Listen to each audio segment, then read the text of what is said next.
this is fire. Hopefully I'm not cutting out too much.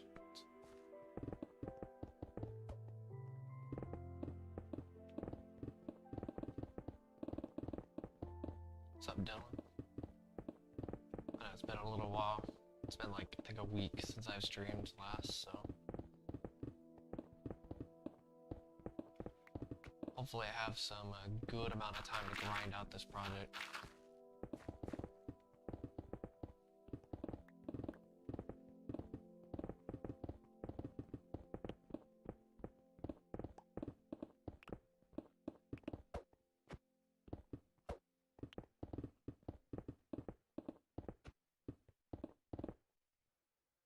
What's up, VIP Princess?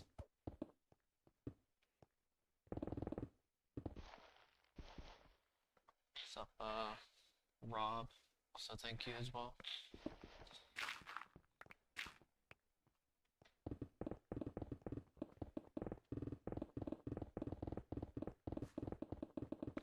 Now, the thing is, I've had so much time, like, to,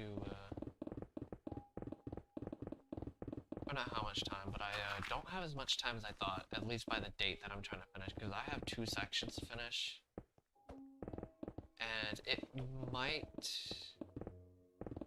really does depend on, how much time I put into this, but maybe mid-March, I think is a better estimate at this point because of the amount of things I've had to deal with, but I'm not too sure yet.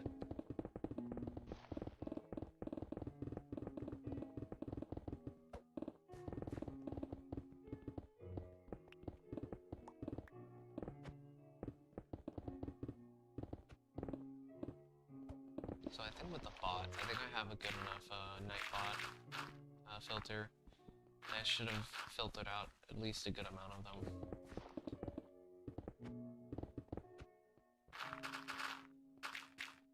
I'm still expecting some to join, but I mean, I just wanted majority of them to be filtered.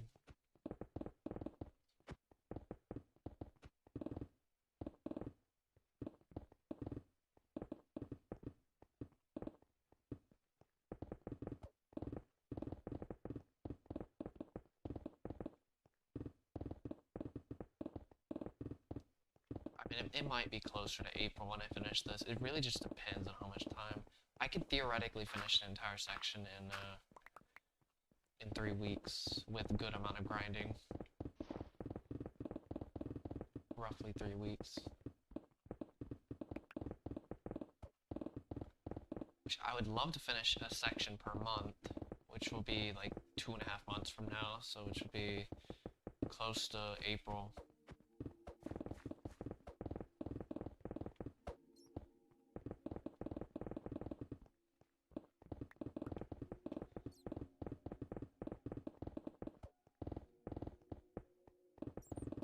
Everything's just not going as... I wouldn't say going as planned, it's just taking longer as planned, more like it. That's fine, honestly.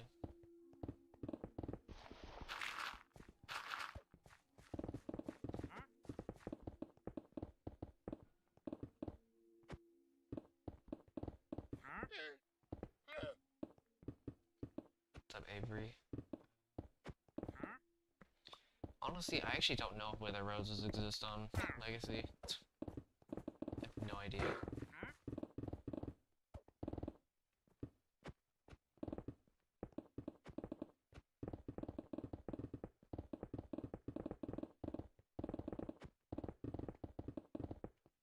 I don't want to stress myself out on this project, but at the same time, I did kind of get some, I did make technically a date. I mean, I know that date isn't definitely not final at all, but it's definitely, not... I could probably say I want the latest of this project to be May. That's the latest.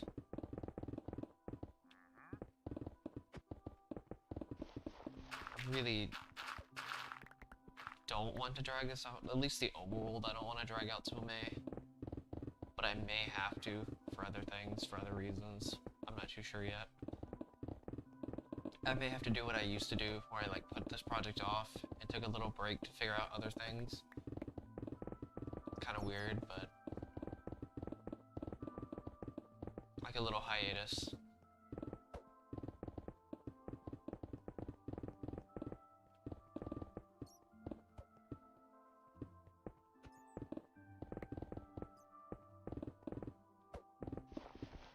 Oh, that's another.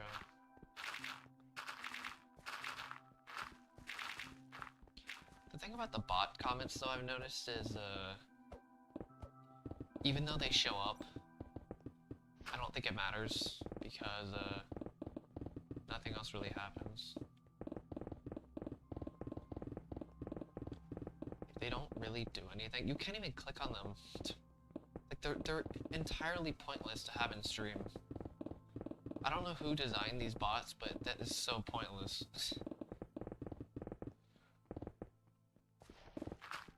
You can't even, they're not even links in chat. It doesn't make any sense. They're just extra space in your chat, that's all they are.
The only drive factor I really have is the progress of the project.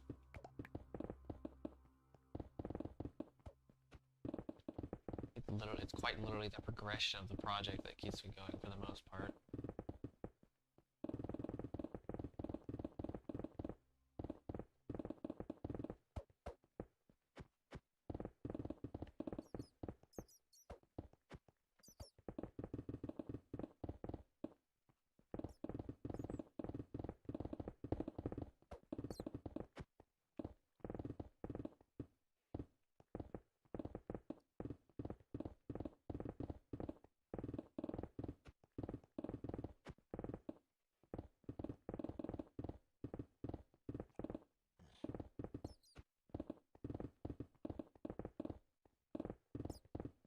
I've never tested Bedrock Enderman farms. I've done one console farm, oddly enough on here. One Enderman console farm. Or legacy farm on here. It was okay, but nothing will touch that Java Enderman farm. There's probably faster farms, but my god, for what the Enderman farm is even worth, it's absolutely absurd. The hardest part probably in that entire farm is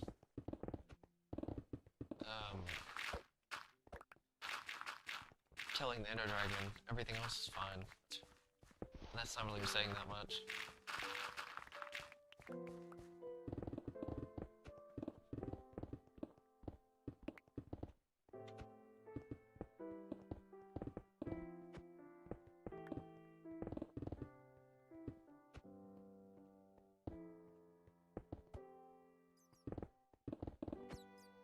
What's up, Kenneth? It is actually an odd mindset. It's an interesting mindset to have, where it's like, oh, I've already done it for this long. You know what? I might as well just continue. It's like you're putting they say the sunk cost fallacy is not a good thing, or like it's just something that's like negative. I actually don't think so. I think in the right hands or the right way of doing something, it's actually a good thing. It can be a good mindset. I'm not saying it's always, but it can be. Depending on what you're trying to even do in the first place.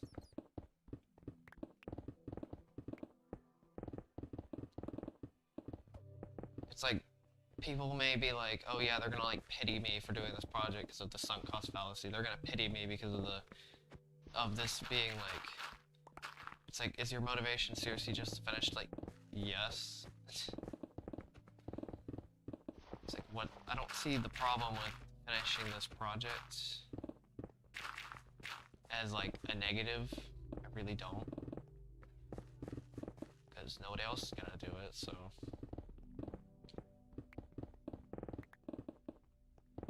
It's not like I haven't gotten anything else out of it. It's not like I haven't gotten anything out of this project anyway. It's not like I'm not gonna get anything from this project when I finish either.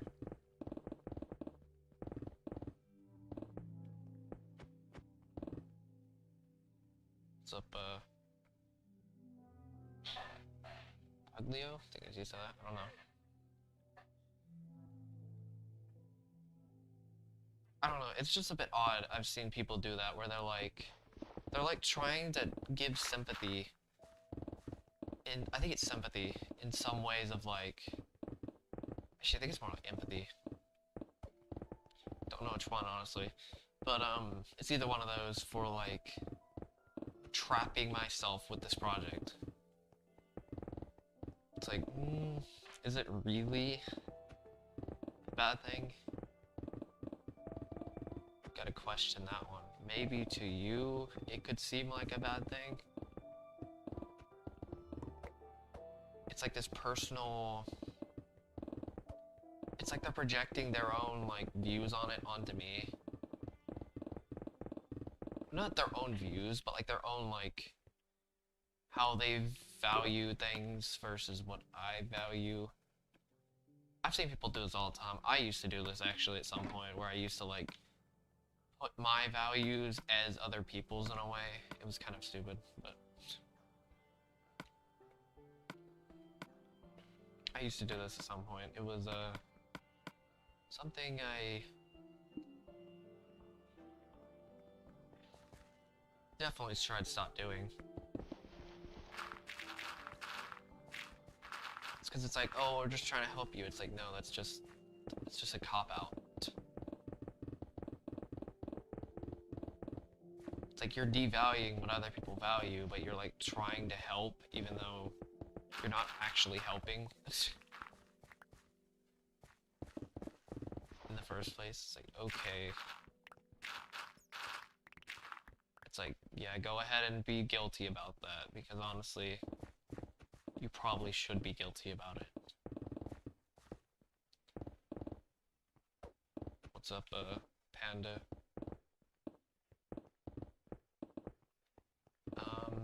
By level 4.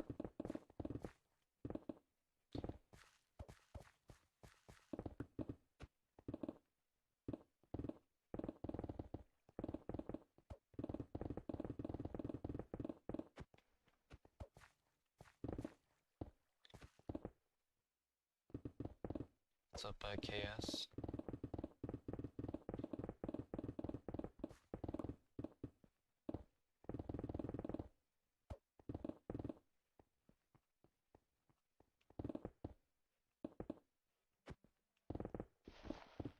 Thank you, Rob.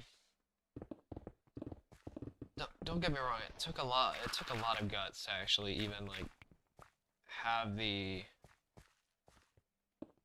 mental like isolation to do this project, as in like trying to not let any external, when I say any external, I mean literally any external factor ruin the commitment to this project. It takes a lot of mental isolation. In a way, it's like you're isolating yourself from the external. I mean, it's not always a good thing to mentally isolate yourself, But when it comes to some things you're trying to get, like if you're trying to get something, then as long as whatever it is you're trying to get isn't something that, as long as it leads to a meaningful result to some degree, and obviously it doesn't harm anybody else, then you're fine. But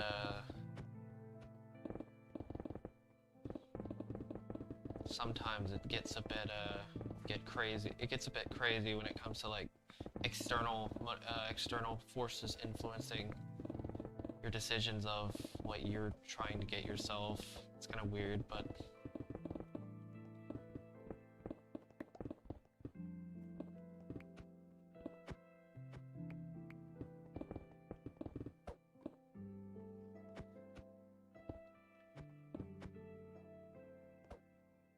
I'd say it's like, I don't know if it's mental toughness. It's more like mental, it's like self-respect in a way. I'd say it's more self-respect than toughness, which I guess they kind of correlate together. Because let's be honest here, usually usually when you view somebody as mentally tough, it usually comes down to self-respect to some degree. I would say that's the #1 rule when it comes to achieving certain things that you want to achieve. It's literally comes down to self-respect. I'd say that's of the different things when it comes to the different factors when it comes to achieving certain things. Because the thing is, if you don't have self-respect, you're probably just going to go towards things that don't really have any result, and you're just in this endless loop, like binging, for example. Binging something without any meaningful result. Or you're not really providing value or something. If it's something that doesn't end in a meaningful result, or it like doesn't provide value to some degree, even though you could argue, I mean, people have argued that this doesn't provide value, but I mean, the channel kind of says otherwise, so I mean, I don't know. It's just not tangible value.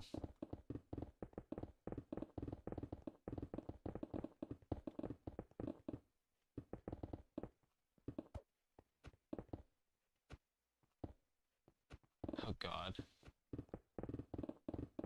Yeah, hardcore. There is actually a way to make this world into a Java world. It's, I basically switch it to Bedrock, and I switch it to Bedrock, make it a realm, and then download it on Windows 10, and then switch Windows 10 to Java using the universal Minecraft converter, and that's the closest I can get to making this world a Java world. Don't get me wrong, it's going to be very sketch because the walls and stuff like that, lava's going to be pouring out of them. So, that's going to be a bit of a problem.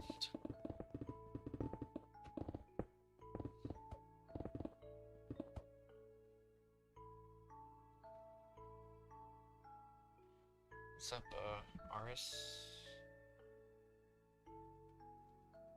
I'm from the US.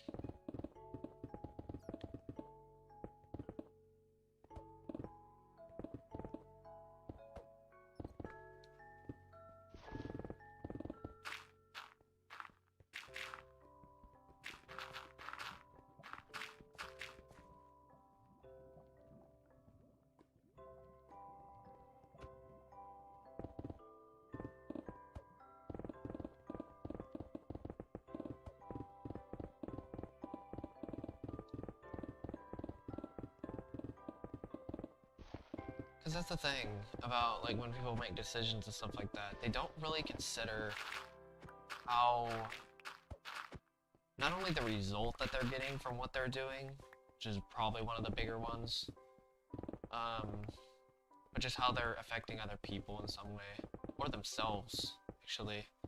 This is where the self-respect comes from.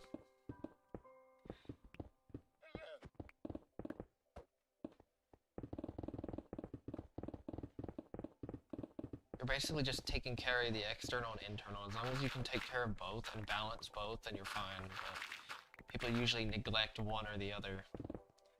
People either neglect the external, which is like like pretty much putting off everything, procrastinating to certain things, or internal, which is like self-neglect, like hygiene, health, just in general, mental health, neglecting mental health.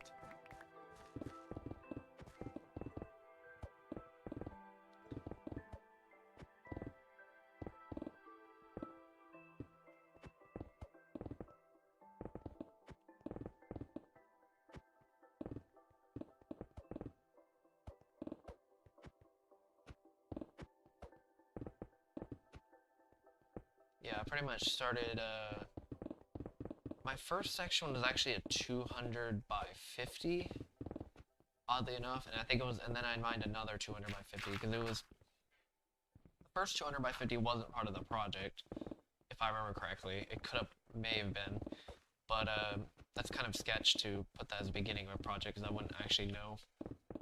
This is why I always universally call the first video, Intro to Bedrock Massacre, as the first part of my project, where it's like I actually committed to the project.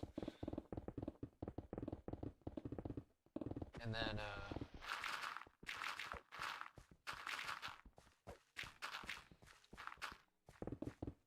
I mined a 200 by 50, so that's a 200 by 100, which was like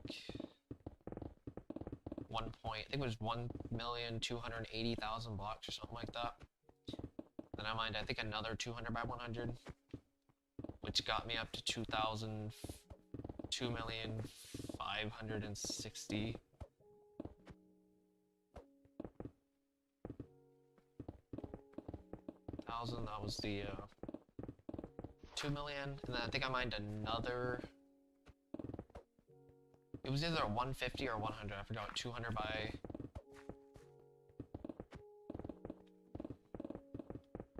Sorry, 150 by 100 or something like that. I don't remember. It's kind of sketch because it was like I went from 1 million, 2 million, 3 million, 4 million, 6 million, 9 million, and then quarter of the world. And then the quarter of the world after that, I was very consistent. The first quarter was very sketch though. I pretty much had from the beginning of the project to the first quarter to figure out everything. After that, I was pretty much set.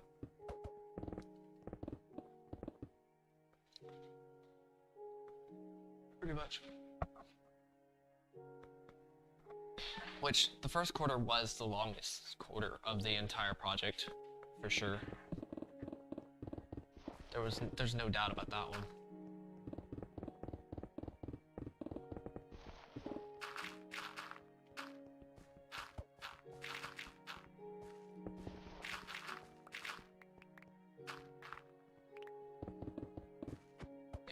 I think it was 1.5 years or something like that.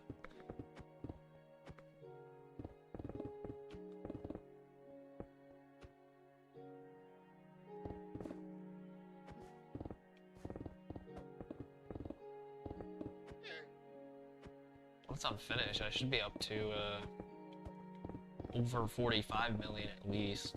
I think even if you count for water, I think it's still over 45 million. I think by the end of this project, I will have pickaxe mined, however the heck you want to say it. Technically hand mined, but I don't know. Had mined over 45 million blocks. Somewhere around there. What's up, David? That's including water, and do mind you, I have like 2 deep oceans in this world, so. And if you account for water, I've probably cleared over, I'd say 4 million blocks of water by the end of this, maybe a little bit more.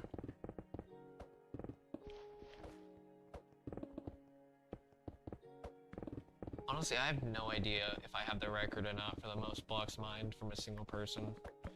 It's impossible to calculate. I guess I technically have it recorded. Well, I don't have the most blocks recorded mined. Actually, I may have that, but I don't know. But in terms of just having the most blocks mined, I have no idea.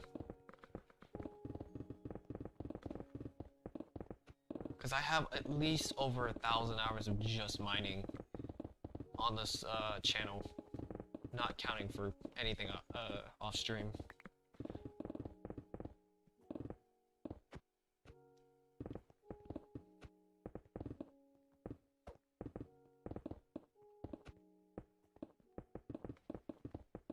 At least 1,000. It's probably close to 1,500 total stream hours, and probably close to like 1,300, if not more, hours of just pure streaming and mining.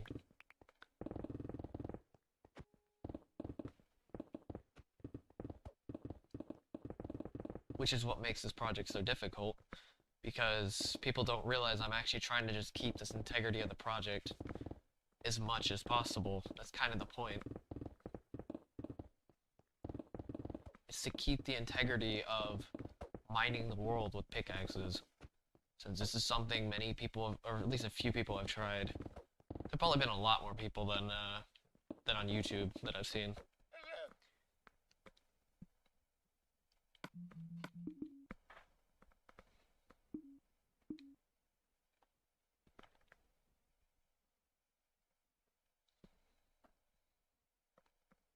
But the integrity of this project is actually really important for this project, because let's be honest here, the integrity of this project is the only reason this project even has meaning in the first place. Because if it had no integrity with the pickaxes, then this project just wouldn't mean anything. Because you could just use TNT dupers.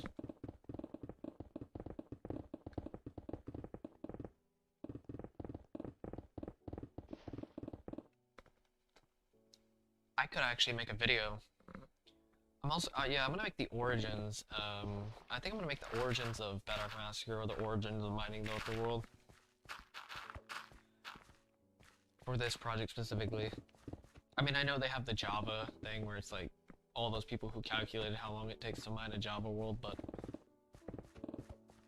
this is a much more tangible thing, much more tangible goal.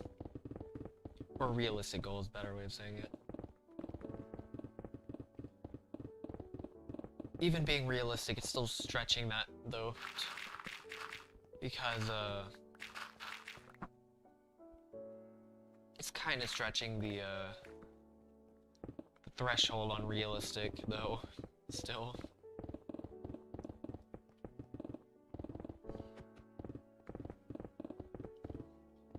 It really is. I mean, even the Farlands was stretching it a bit at some point, at least in the community. And that was only like an 800-hour project. Close to probably 900 hours if you count for preparation, but...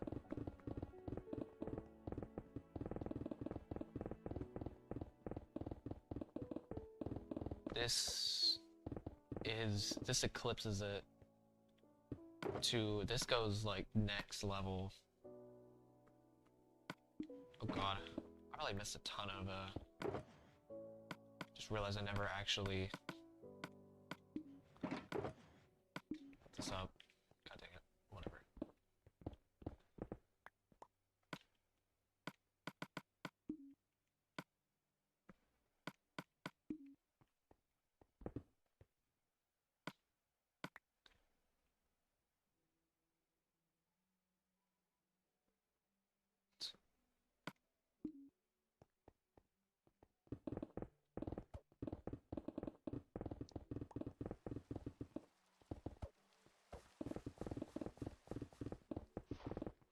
Like, when I say this eclipses it, I mean, like, the fact that I could probably... Is that Raffy?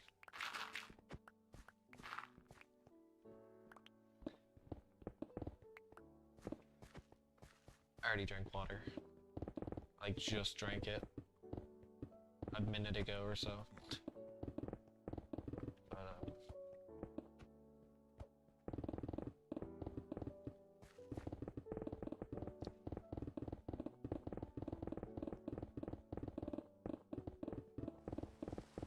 When I mean eclipse, I mean 3 times. I could walk to the Farlands, come back, and then walk there again. I could probably even walk back, honestly. I could be underestimating how long this project's taking. I may even be able to walk back. Pretty much go the distance of walking the entire world. Let's go with that. I could pretty much that's just how insanely big a Minecraft world is. The fact that this project takes as long as literally walking from one border to the other in the overworld. Do you mind just when I say walking to the border, I mean just literally just walking. No sprint jumping. No nothing. No nether travel.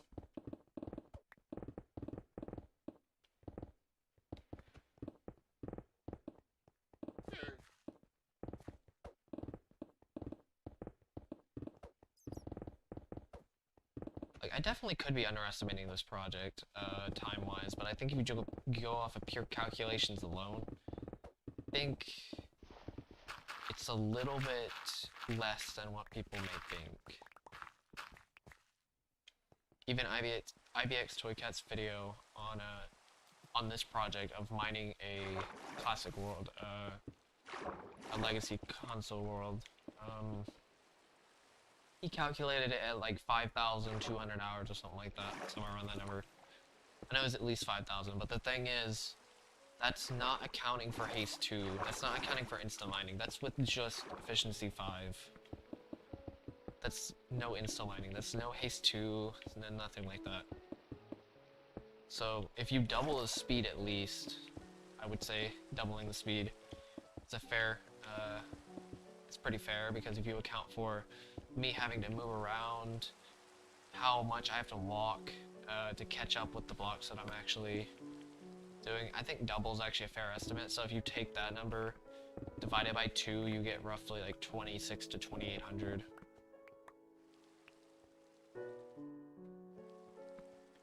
Say 24 to 26. I'd say upwards to, if you account for breaks and stuff like that, it's probably close to like 26 to 28.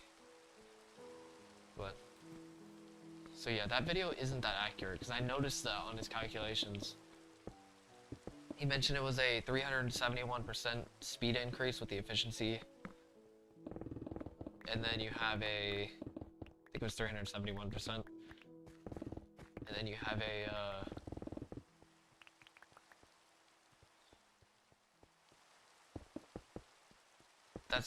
and you account for the delay and stuff like that. It's 0.1 seconds per stone block, and it's 0.05 for with the haste 2. So you're just doubling the speed, really.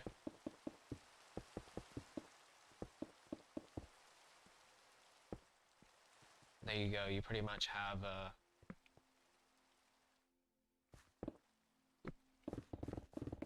I mean, it doesn't look twice as fast, but you're at least more consistent if you're mining with efficiency 5 only, without haste 2. It's a consistent stream of mining. This is not as much. There's still slight delays, which can probably make a pretty good difference.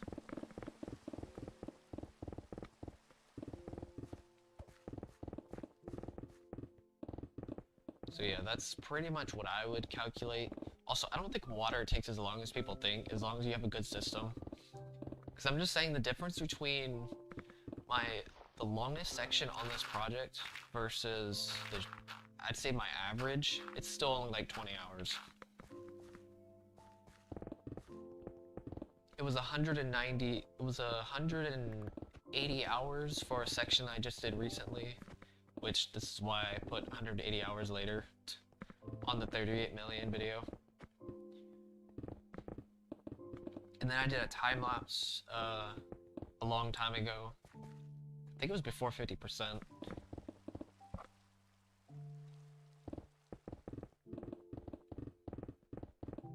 Where I spent 200 hours getting rid of pretty much almost like half a deep ocean. It was like 1.2 million blocks for that one section. Literally like half of it was water. Or something crazy like that. Because deep oceans go down to 32. Which is roughly half the distance between Bedrock and sea level, so, I mean...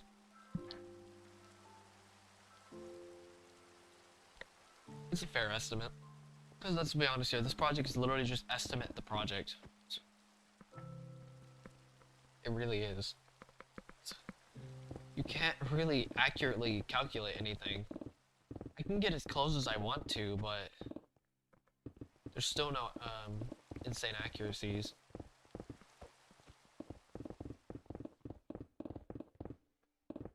Unfortunately.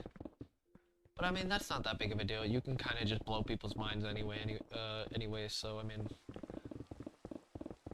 even with just estimates alone.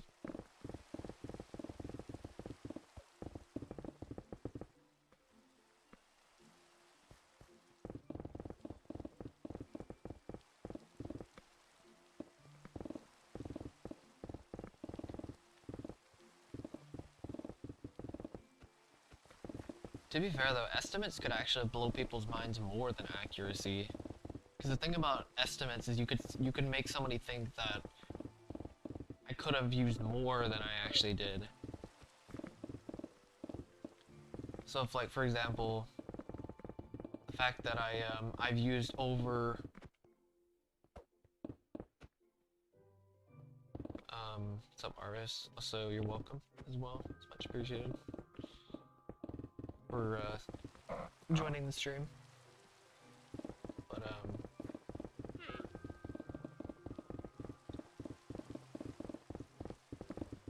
like the fact that I would say I've roughly used just over 5,500 pickaxes, if not more. It's like, wow, he could have used actually more than 5,500 pickaxes. It kind of gets you guessing. I may have to calculate it again. I think it's actually close to 5,750.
Yes, dirt is...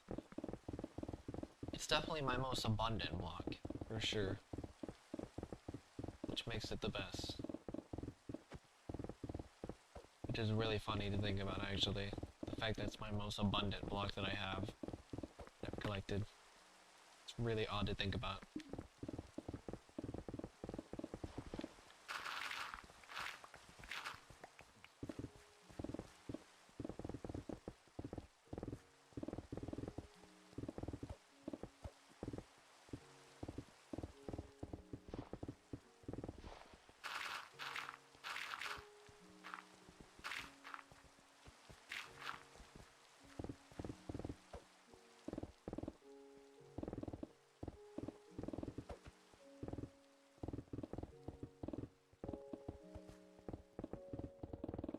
I think I'm getting close to 1.5 million blocks of dirt collected.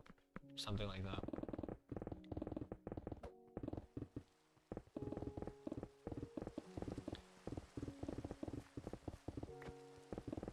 If not, I already have 1.5 million blocks collected.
Cholge.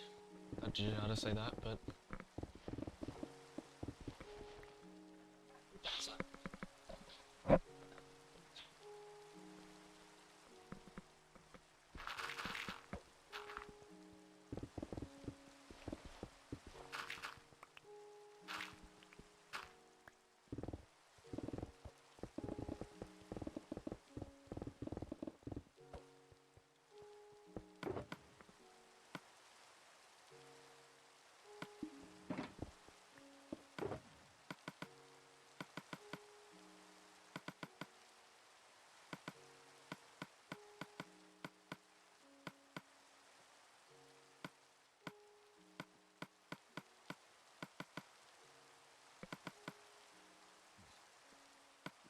I'm not too sure, honestly, how to feel about gravel.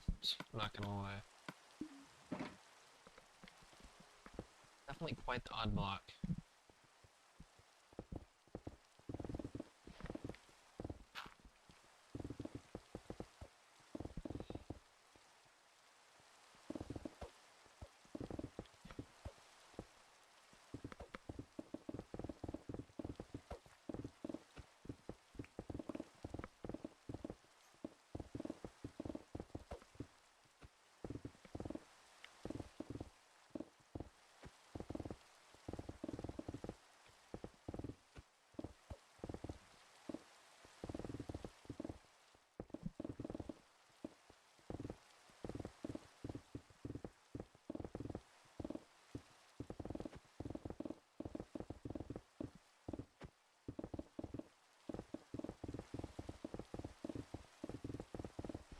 Not gonna lie, it was really weird scraping the gravel off the deep ocean. I think I actually started doing it before, Oh yeah, I remember why I did it. I was doing it for the leaderboards. I wanted the 60, I think it was 65,535. I think that's the number. I could be wrong, but, was that the 16-bit integer? And then the 32-bit integer is like 2,147,000,000.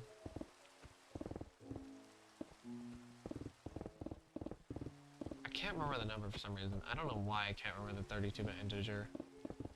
I know the 64-bit's like 9, I think 9 quadrillion or something like that.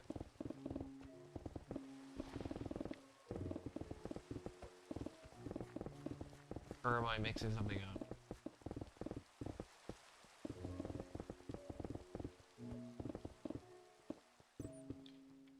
Or is it 32-bit is the...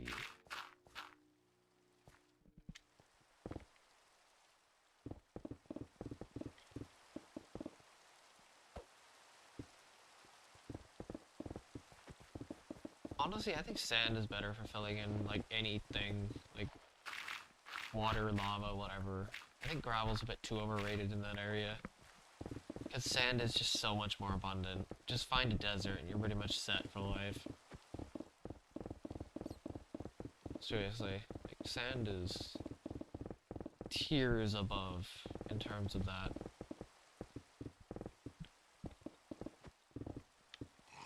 I think gravel's way too overrated in that area.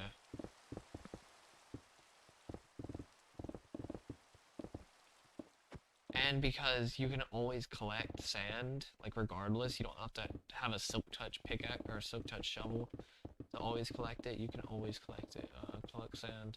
You don't have to worry about it turning into flint.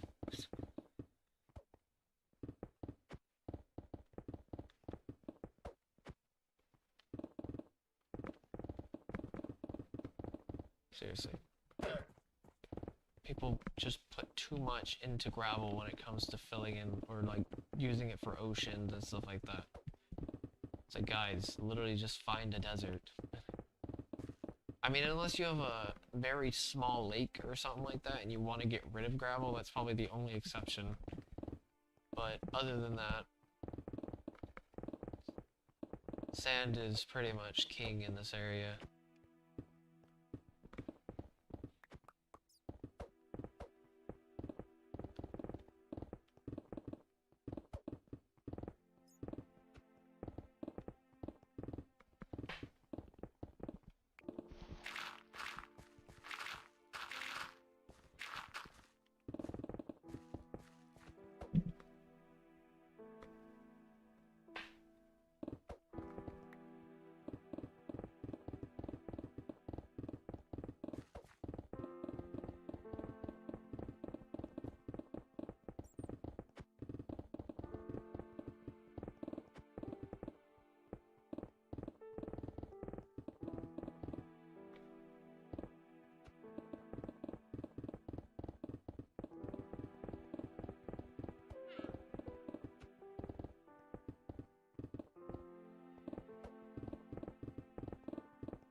Read. Okay, so the reason why,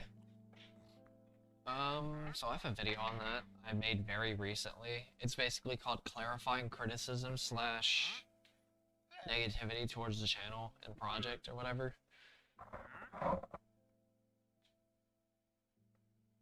It's pretty much a shortened down version of why and the motivation behind it. That's it.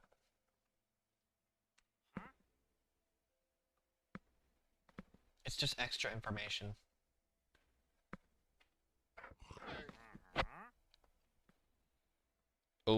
And it's pretty much to replace the why and motivation videos, because I'm not gonna lie, those two videos were bad. Like, really bad. There was a few valid criticisms I've actually gotten over those videos. I understand them perfectly, those criticisms. Because I look back at it, I was like, yeah, never mind. Those videos were just straight up bad.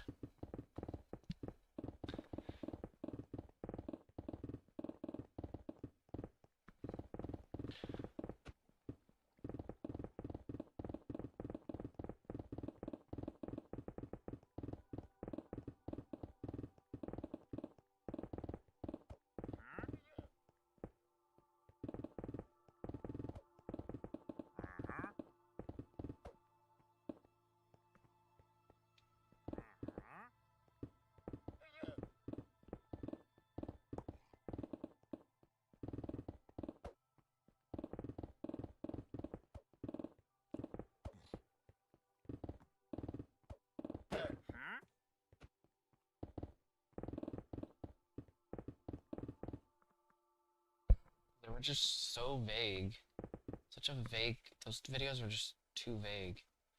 I was just kind of speaking... just to speak. That's what it felt like.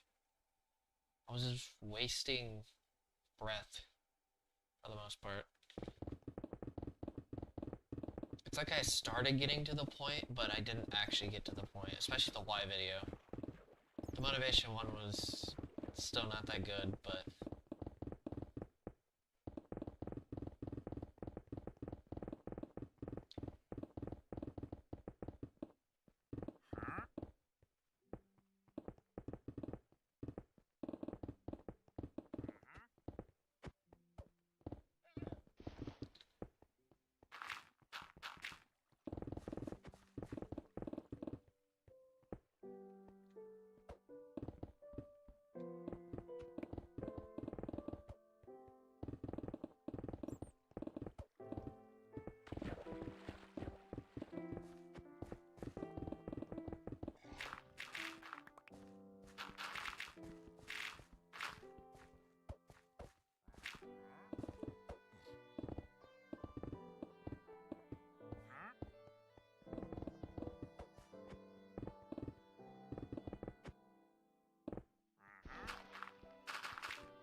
Fanatic.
efficient.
Oh, yeah, that makes sense.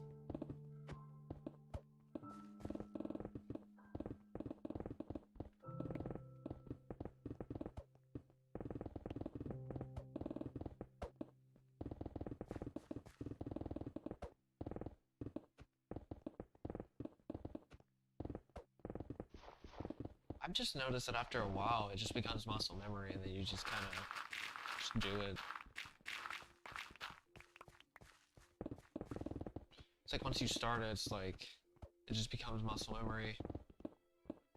It's just that people aren't willing to actually develop that muscle memory to continue to do whatever they're doing.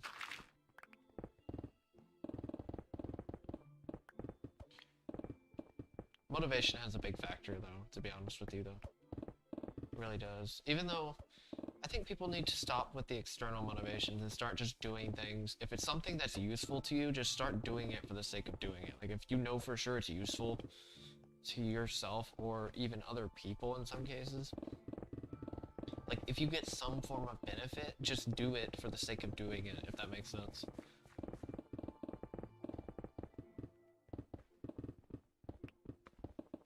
That's pretty much, I would think, that's a big problem I've had, where it's like, there's always so many opportunities where I missed, where like, there's a big opportunity that could have benefited me something, but I just didn't do it for the sake of doing it. I just kept trying to do it with the wrong motives. Constantly. Instead of just like, oh yeah, I could have just done that for the sake of doing it and just see what happens after I did it. After I started continuing.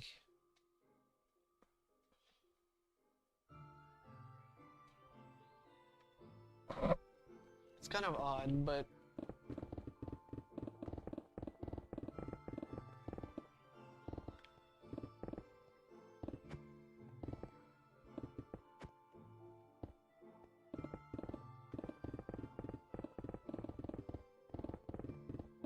stress is a big factor of it. But usually stress comes from resistance. It's resisting something. That's usually what stress is for the most part. It's resisting certain things. You're either doing stress usually comes from what I've seen, comes from you making a decision in a wrong way.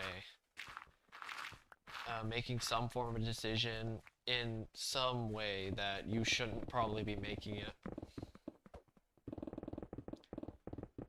Which is where procrastination comes from, so I mean, it's like you're resisting. It's like people resist. They give in to resistance of their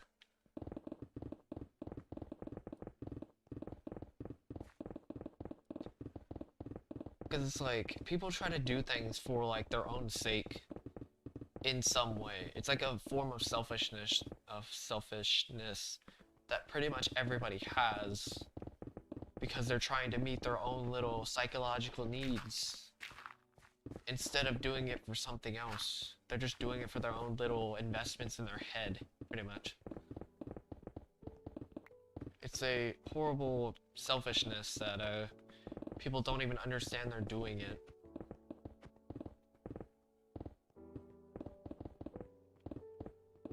It's really kind of frustrating, and for myself as well.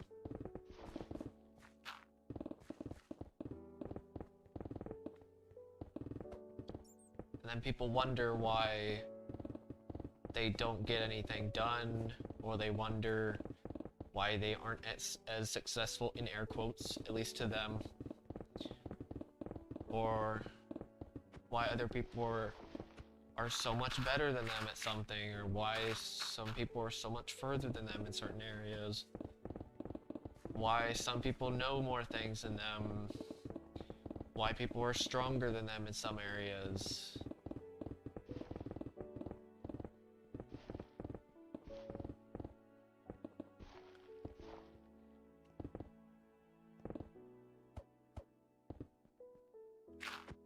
And disorders are not an excuse either. So if anybody wants to make an excuse like that, don't. You still have the free will to not to make a choice. You're just more inclined to it. Even if disorders do exist, which I vehemently, I cannot speak, believe that I'm at least more inclined to believe they don't exist than actually exist. If that makes sense. If they do exist, it still doesn't mean you can't make the choice to go against the inclinations of whatever you're trying to do. You're not stuck in it. People think that people have this weird, like, self-deprecative, self-deprecation victim type of mindset that everybody put at them, or has put on them. What's up, Pie Guy? And the thing about this mindset is that it's breeding static mindsets, or just static minds, instead of dynamic, constantly changing. It's like people think they're stuck, even though they could just make the choice.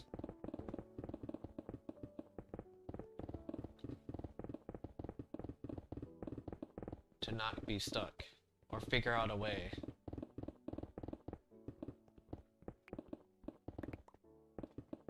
Even if you lack willpower, that's still not really an excuse.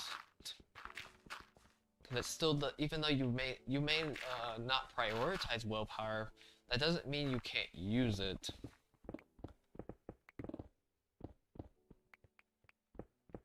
What's up, little pizza boy? So pretty much, I'm just talking about, like, how people make... I wouldn't say it's pretty much excuses, let's be honest here, about wasting time. Give me a second.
There we go. That's better.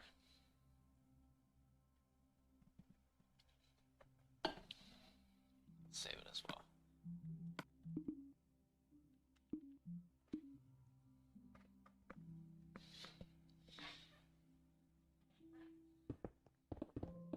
A little bit of interruption, but it's alright. It's not like this project hasn't been interrupted enough anyway.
Something percent, like less than 20% at least, I would say.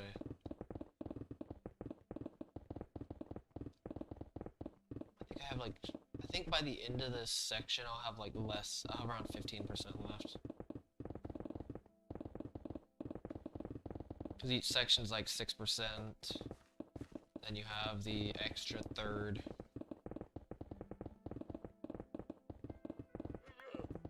I think each thing is 6%, then you have like a... Maybe not 6%. It's roughly 6%.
Raspberry King.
you as well.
Wiki?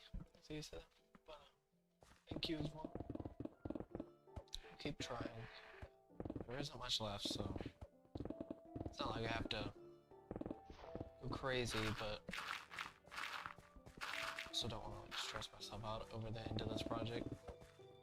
At the same time, so close. It's gonna be the longest ending to a project I've ever done, or probably the longest ending to like an accomplishment I've ever done, or something that I'm going to accomplish, to be honest with you.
I usually don't have. Usually when I go quiet, I usually just don't have a reason to talk. Most of the time.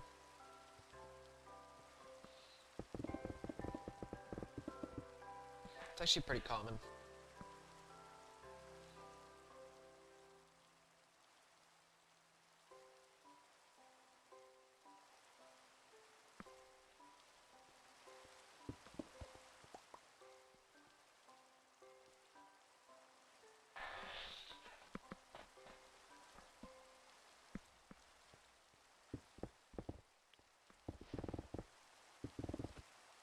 What's up, the Minecraft?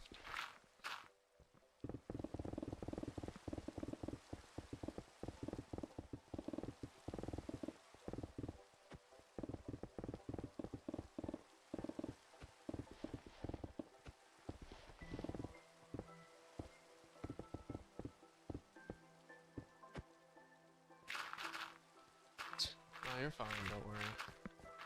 Actually, most of my conversations come from chat anyway, so... So the more people talk, usually I have a higher chance of commenting on your comments or chat or whatever. Like right now, for example.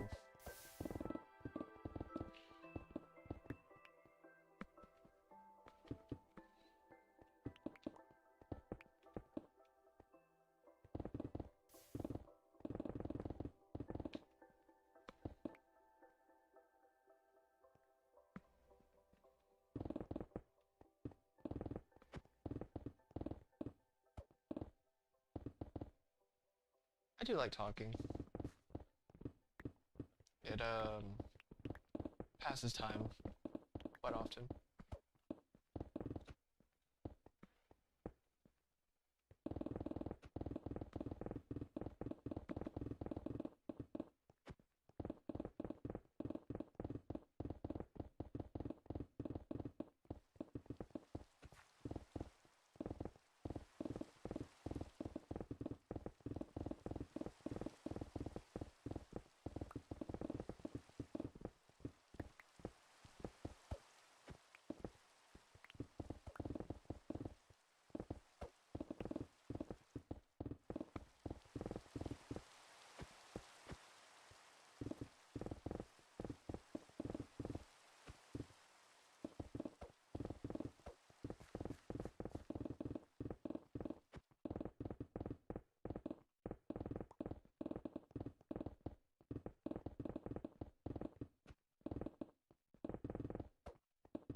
Pretty tough question, actually.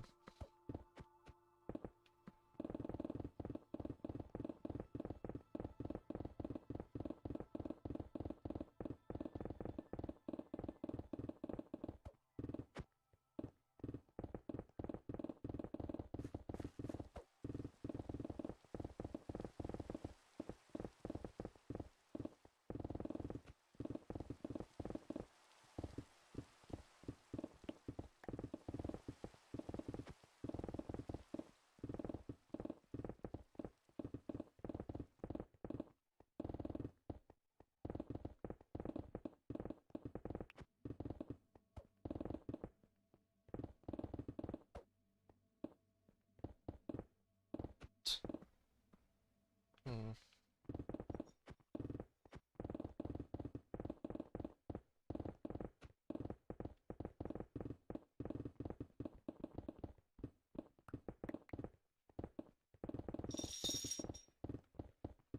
No, I think I would have to go with, like, super speed.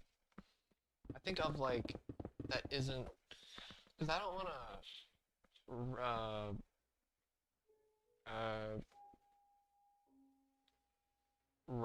not rabbit hole, like... Yeah, pretty much rabbit hole myself into, like, one niche power-up, so I have to go with speed just because it's so generic and it can be very useful in certain areas. I don't mean, like, super speed as in, like... I mean like pure physical speed, like not just running or whatever, but everything. Like movement, like insane speed of movement, if that makes sense. It's more like insane movement speed more than anything. Just in general. General movement speed. Insane levels.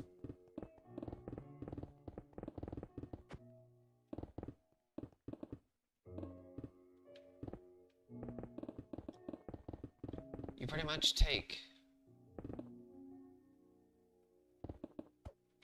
you're not really slowing down time. I mean, to you it may be slowing down time, but you're not actually slowing down time.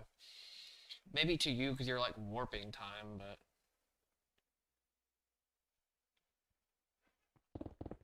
And when I say, it's like, take every process a person can do, like every mental process, and just amp up everything.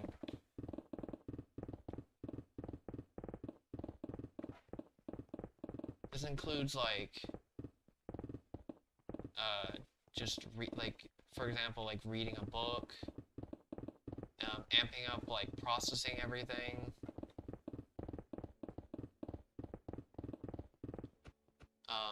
hand-eye coordination, just physical speed in general.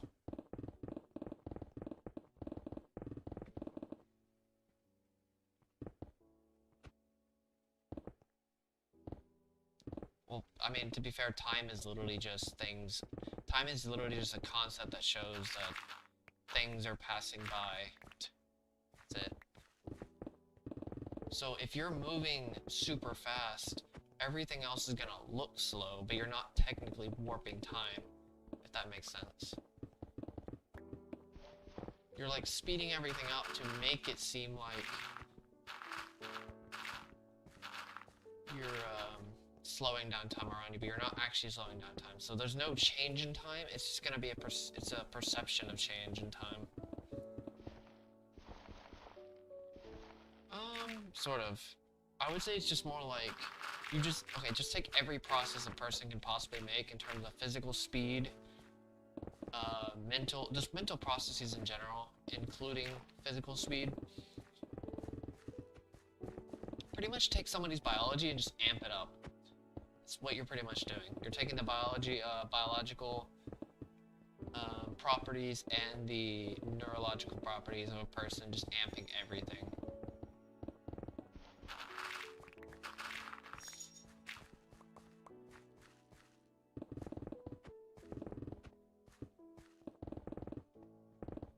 Now that may be kind of that may not be able to, certain things may not be able to handle that level of like change, but I mean, what's up, Frank? Time technically is made up though. It is just a concept that shows that things are moving around. This is why if you're like doing something quick, everything else is time feels like it's going faster for you. Like, this is why time just passes by in certain scenarios, because you're just doing something without really thinking about what you're doing. That's why these streams go by super fast, just because I'm just doing one thing for so long to the point where it's like time just whizzes by because of the autopiloting. You're not being conscious about it.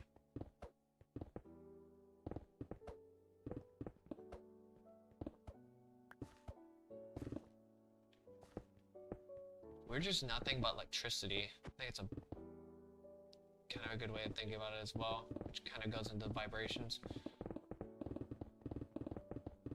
Our brains are basically just electrical charges.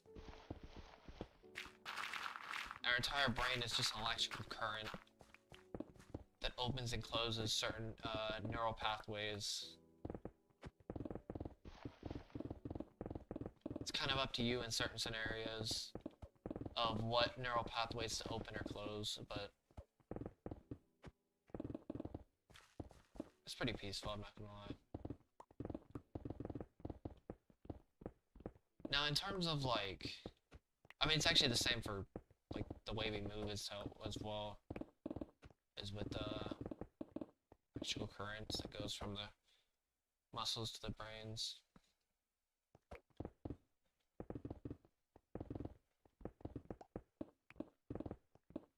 It's like you're increasing the wattage. Pretty much just power up, I guess, is just increasing the wattage of what your brain and muscles use. That's pretty much what you're doing. You're just amping the voltage. This voltage.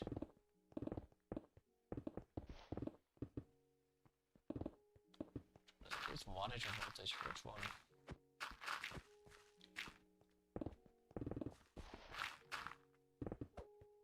I think it's wattage.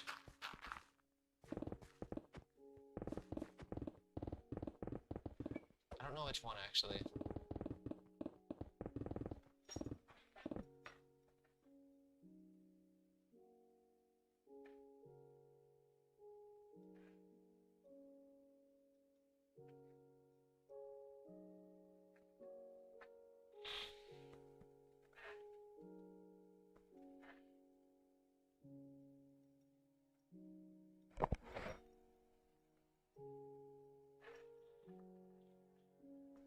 I don't exactly remember.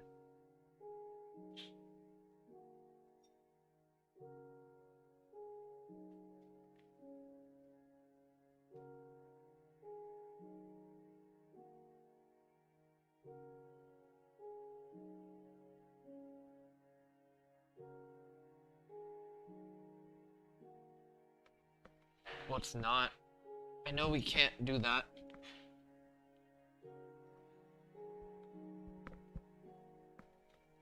I mean, that's not really...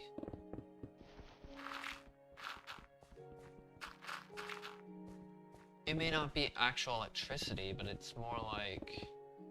It's properties similar to electricity. This is why we have, like...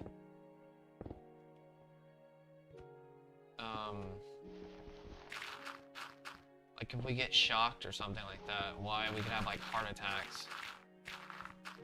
It's because it's changing the natural,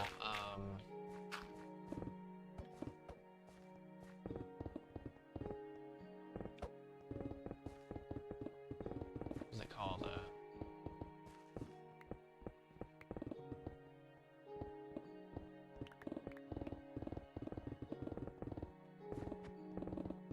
I guess just electrical impulses. The electrical impulses our heart naturally beats per second. It increases it dramatically, and you could just straight up just have a heart attack from it.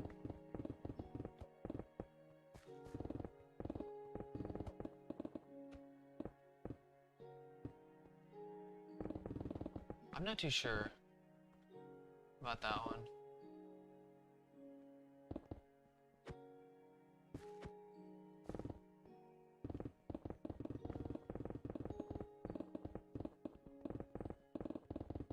I think it really comes down to what the brain can handle more than anything.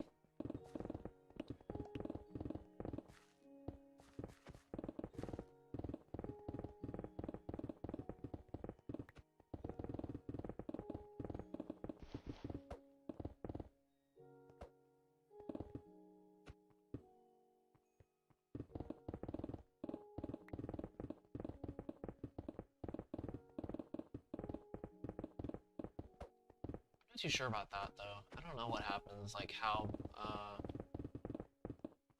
the battery, how hooking up a battery or wires to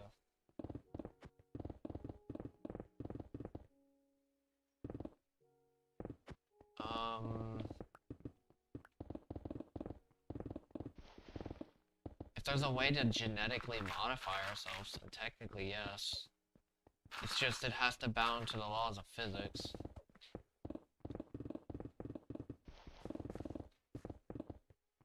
Unless you go to like quantum mechanics and stuff like that.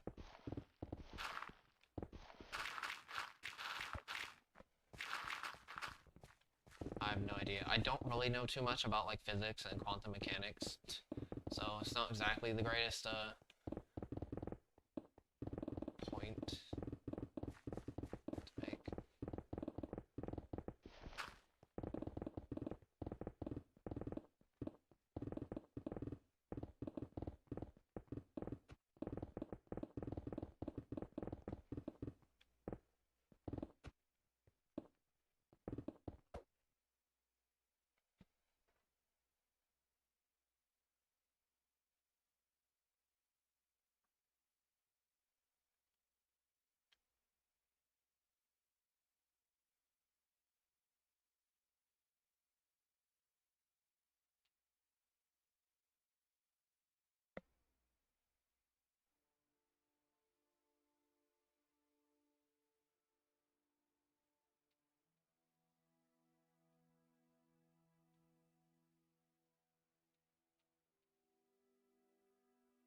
I don't know.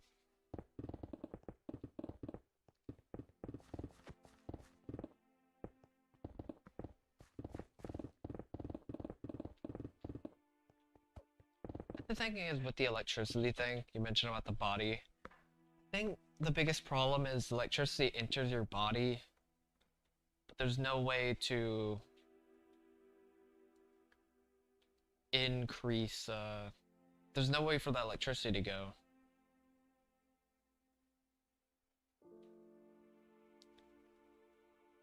Because your body, like, insulates it in a way.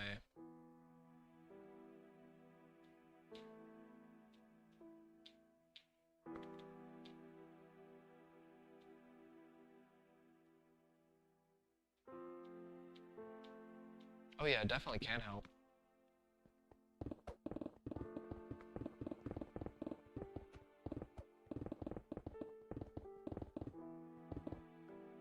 I mean, this is probably why they have like static wristbands and stuff like that.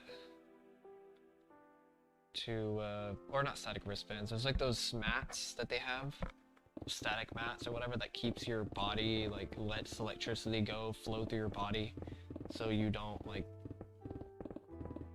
you know,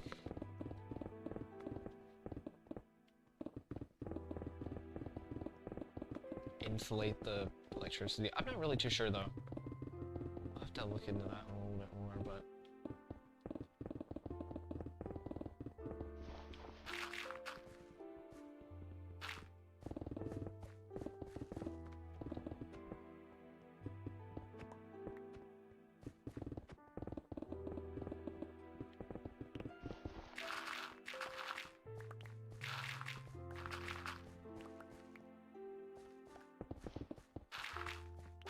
it's like the body's really good at moving electricity because it's like made up of what, like 70-something% water.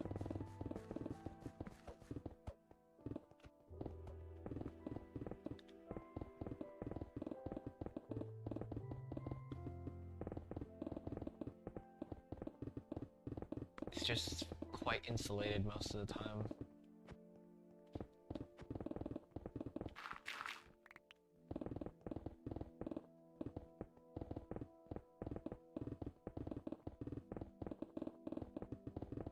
Kind of back to the other thing is,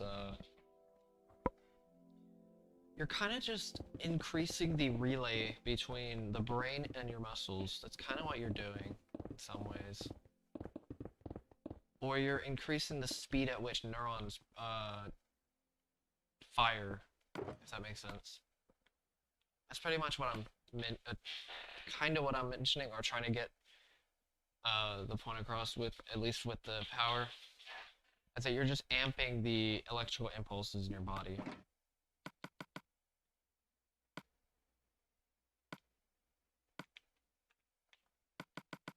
So you can do things. Oh wait, what am I doing? You can actually do things that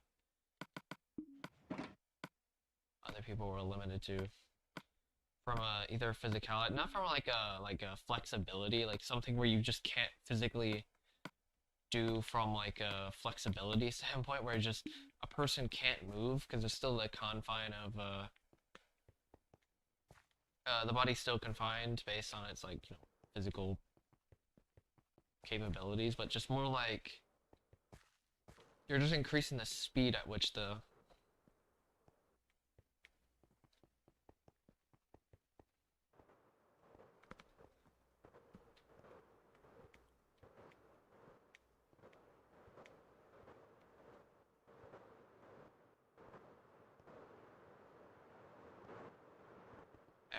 neurons receive and like transmit information and fire and stuff like that.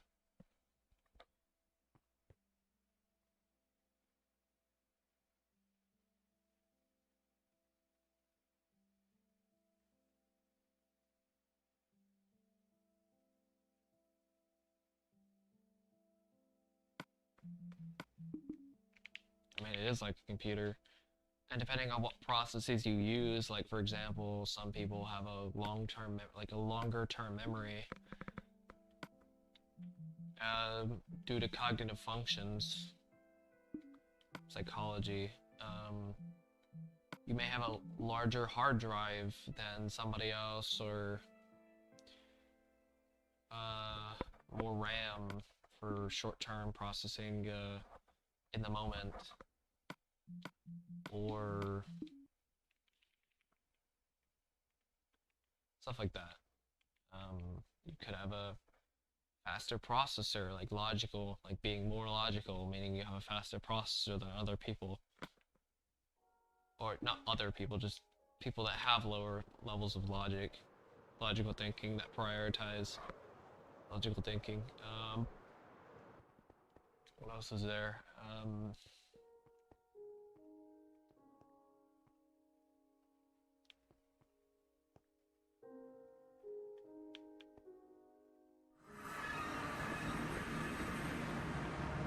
Stuff like that.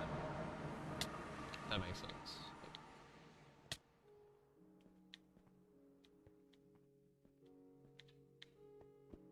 Now imagine if you amped those cognitive functions, like you amped being able to process everything. I don't know what I'm doing actually. I don't know why I went over here. It's like the first time I've actually done that. Pretty sure.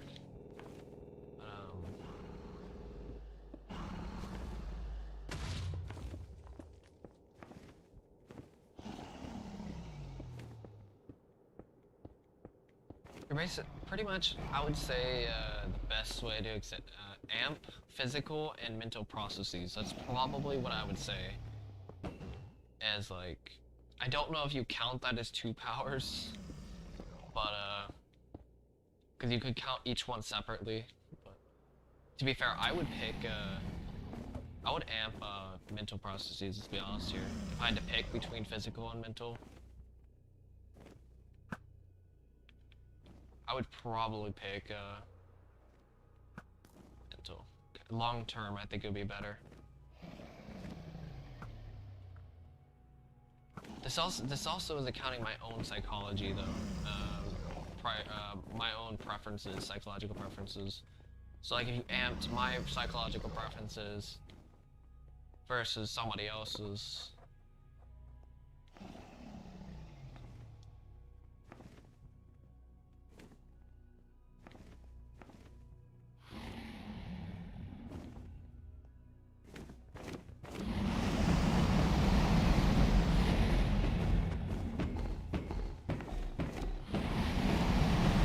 To be fair, this superpower thing is literally pure theoretical anyway, so even, like, you can't really... I've never really specified how much of an amp increase from a mental standpoint, so it's like, you can't tell if your body can actually handle it.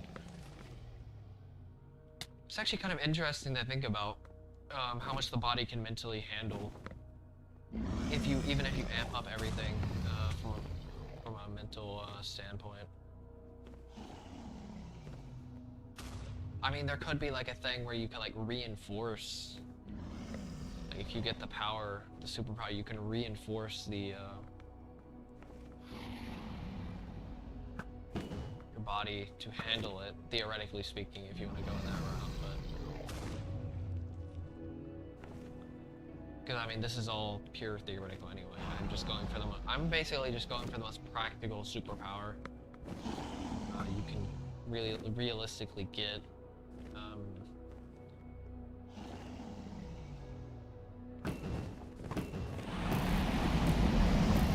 I think the biggest problem with this though is the relatability. That's the only problem I have with this power. Actually, with almost any superpower, is a form of relatability that you can't really relate to anybody or anything.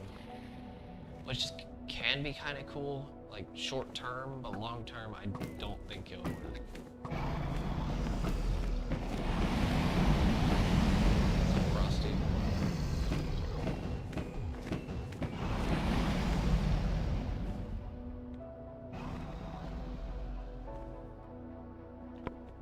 Because relatability is really what builds relationships with certain people or other people just in general.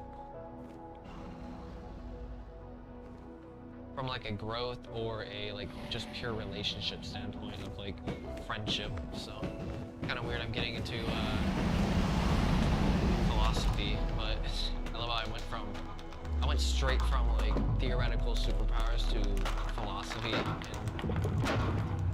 without even thinking about it or without even trying.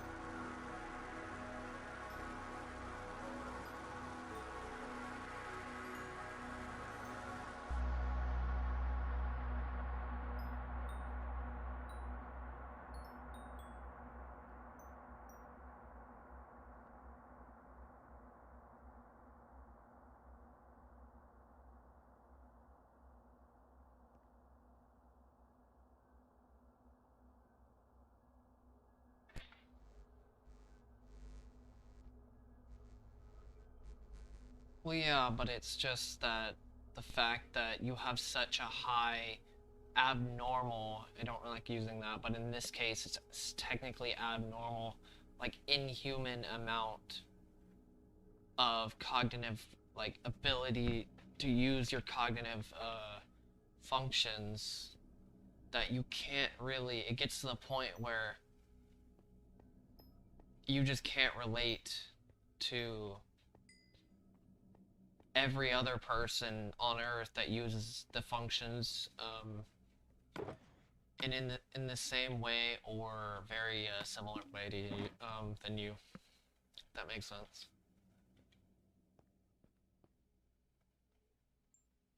I mean you could still relate to people when it comes to like being still being part of humanity, but you're still like technically, because like you can get to the point where you go really far in something, but you can't really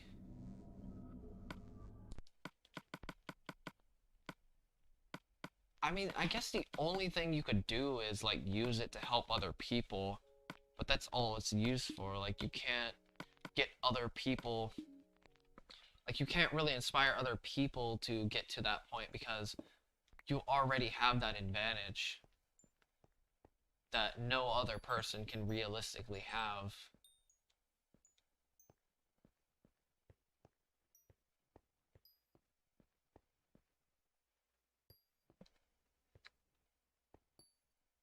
It's like you've almost become detached. Think about like people with different body types. For example, like an ectomorph, like trying to relate to like a endomorph, or an endomorph trying to relate to like a mesomorph type. It's like you really can't, because like they have different cognitive, or not cognitive, like physiological differences, and they just can't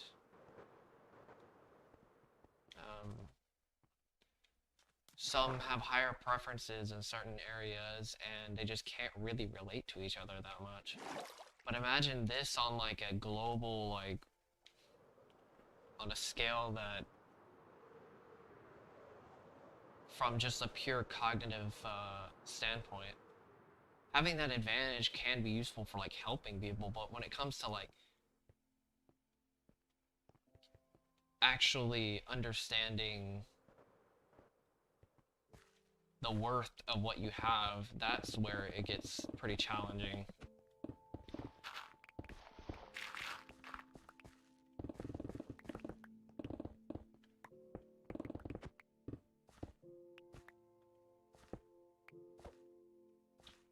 You definitely can. It's just that the further and further you get from people when it comes to making decisions, the harder and harder it is for them to actually make decisions based on following what you're trying to do. Like, for example, here's a perfect example. Literally me, this project, and majority of the people that watch this. It's hard for people to relate to somebody because the majority of people don't have the level of willpower that I have. So it's really hard to get other people to make changes in their life when they lack that level of like change within their life. That level that is so irrelatable that the only thing you can do really is role model. But can you imagine if it was taken even further? You wouldn't even be a role model, you would just be somebody completely different. Because the thing is, you would just be so far out there that nobody can truly relate. And or like have any form of faith into what you're doing because it's so far. It's hard to explain this, but it's like, and it doesn't even help that people also, you know, enable excuses constantly with, especially when it comes to moving on in life.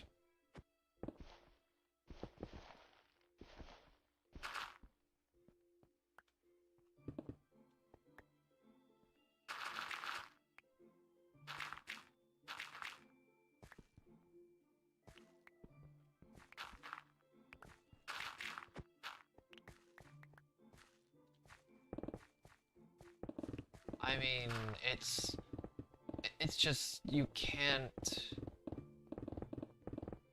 Also, to be fair, people are gonna sugarcoat like certain aspects of, like, for example, in this case, like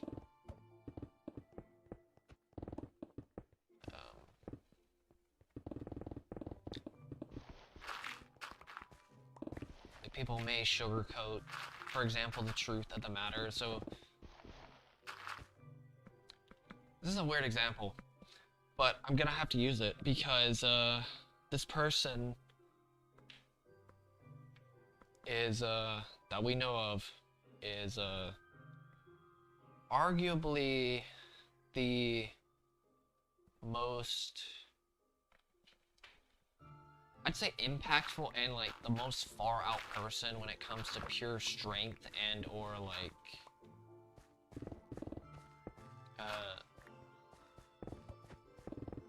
the most, I would say the most irrelatable person that has walked this,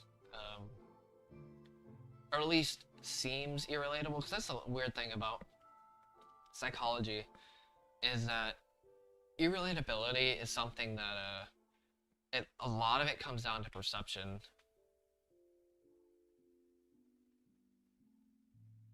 When it comes to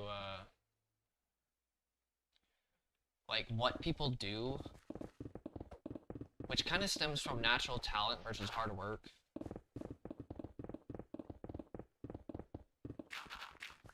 This is why a lot of people can't really relate to more, or I would say successful, as in like the standards of society. And when I say like successful, I mean actual success, not like fake it till you make it. actual successful people, at least by society standards,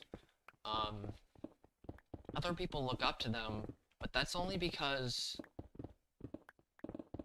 they can't relate to that level of hard work that those other people are trying to do, if that makes sense. It's a relatability problem with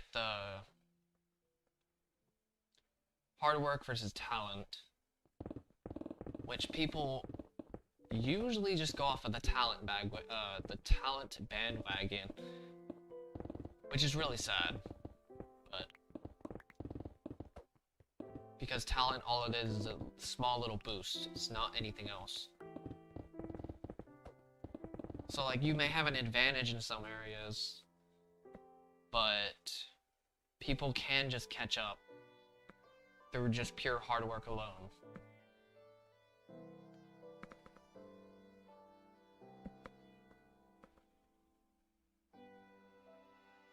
But people don't really think about relating hard work because they can't relate to hard work.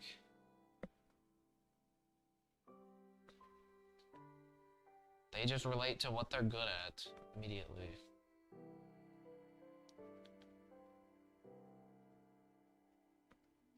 This is general, do mind you. This is not like outliers.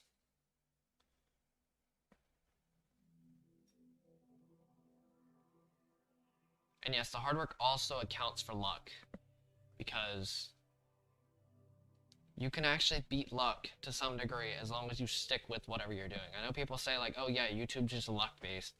Well, it's like, is it really that luck-based, or like, should you just keep trying? Because I mean, it's a business. I know a lot of people who casually do YouTube, and it's like, I don't really know specifically people who like in real life, but I just know people generally on the internet will say something like, oh, it's luck-based, but yes, it technically is somewhat luck-based, but that's called business for a reason. I mean, there's a reason why they have beating the algorithm as a thing, because you technically can beat the algorithm. You just have to find a good niche and a valuable niche in some shape or form that people can understand.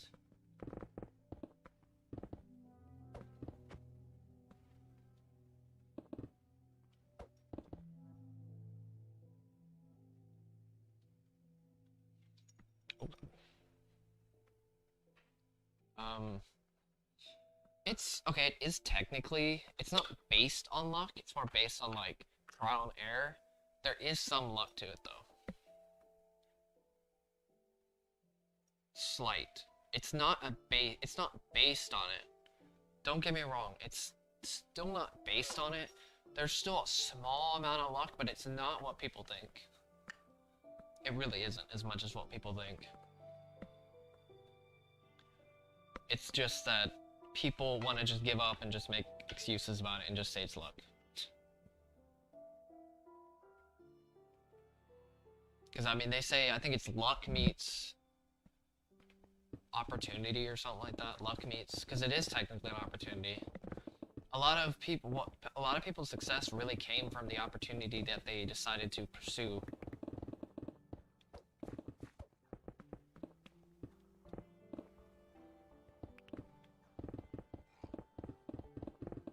Like, you can always find your way into a niche in some way. Now, if people find, the only part of it that is luck is if people find it or not. Because YouTube algorithm could just completely deny you, but usually if you keep trying, eventually the algorithm will say something. But the algorithm's kind of a deciding factor if it's luck or not, sort of. It's like a very small. But honestly, I'd say more often than not, it's more of an excuse than anything. It's more often than not an excuse. I understand what these people are saying, it's just that it's still kind of like a little cop-out that people try to make. Just so they can, you know, hate on people who actually got success in whatever they're doing.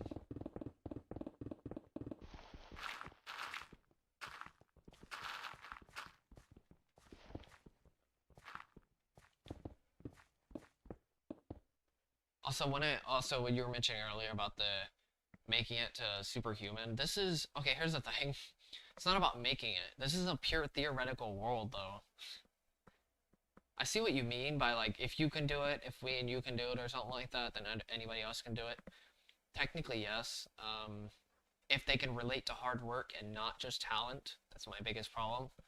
But this is still just a pure theoretical world. If it's like if you were born, it's more like if you were born into it than like being able to nurturally like somehow amp up all your cognitive processes, which I don't know how you would do that until like some future technology actually allows you to, but which would be cool, let's be honest. But can you imagine that, a world where you can just amp your cognitive functions or cognitive processes in your brain over time? Instead of just being immortal, you just do that instead. That'd be actually kind of sick. I think I would actually I think I would actually like that more than immortality, let's be honest. That'd be kind of cool.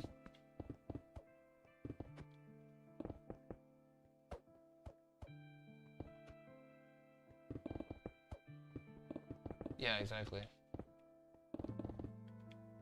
They do. It's just that you have to keep trying.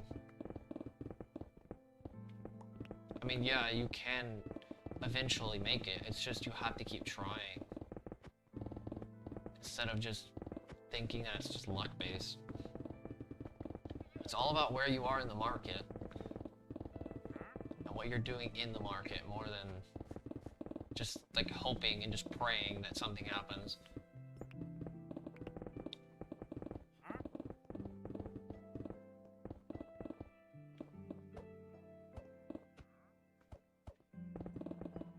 It's like a leveling up system of your body. You're leveling up what you could do.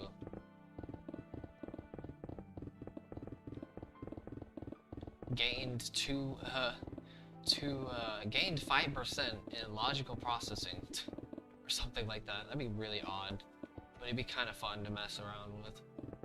Oh wait, can you imagine a world where you could like amp one function, but you had to like decrease another? So like you kept the same amount of same amount of power that you're given, but you have to sacrifice one of your functions for another. So you like lack one of them almost entirely. So like you prioritize a lot more on one, but you have to sacrifice the other. That'd be so odd, but that'd be kind of cool at the same time. It's like, can you imagine messing around with just amping up functions? But if you keep that, if you lose that function, you lose that progress that you made with that amp function. So you have to either keep one, or you're just gonna have to like use one in a specific situation. So like, okay, here's an example. Like if you were rationale, you could gather tons and tons of reference points, but the opposite of that is ethics in this case. Since ethics reflects rationale, if you sacrifice ethics, like if you became less and less ethical, you can increase your rationale. So you become more and more aware of what other people think. Just as an example, you could do it with other things as well.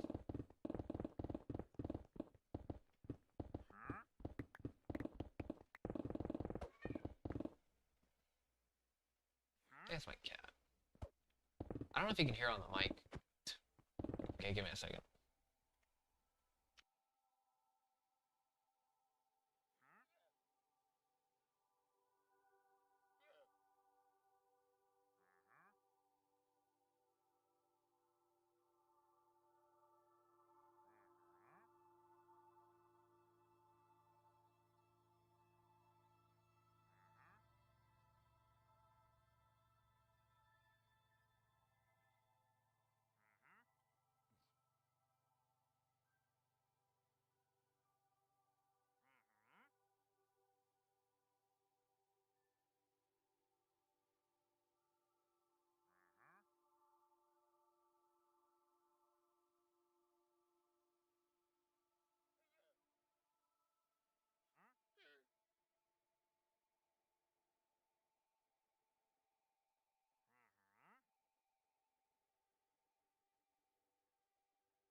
So if you're amping up feelings, you're gonna be reducing logic in this case. So if you're amping one, you're sacrificing.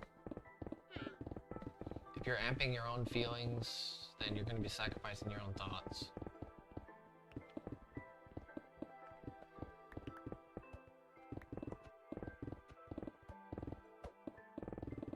So basically you're amping your morality.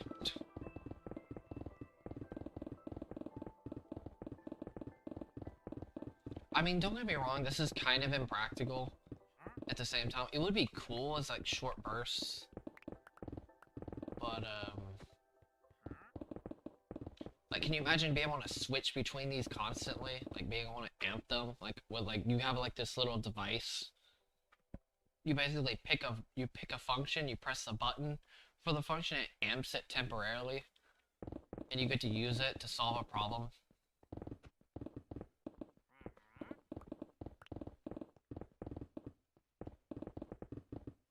That'd be pretty sick.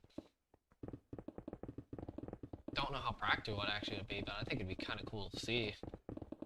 So like if you want to process tons of information, you could just amp your thinking, your process, like the way you process information, you amp that up temporarily. Or if you're doing some kind of school or something like that, like if you're if you're doing school, or you're in school, I guess, just amp your rationale temporarily.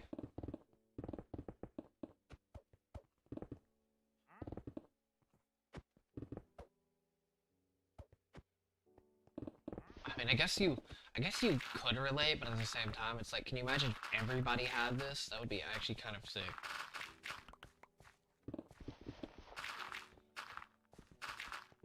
Honestly, it'd be kind of annoying though at the same time, because it's like you don't know what people are amping up, and it would be surprising because there's certain functions people neglect. Can you imagine?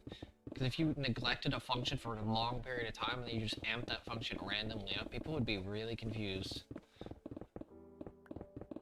Like, wait, where did you get that from?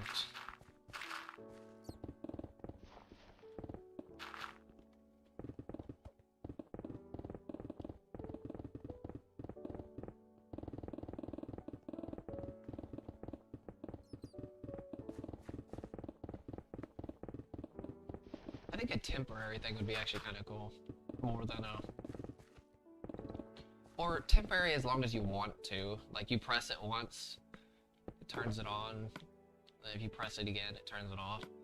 Instead of it temporary where it's like, it goes off automatically, you can just keep it on.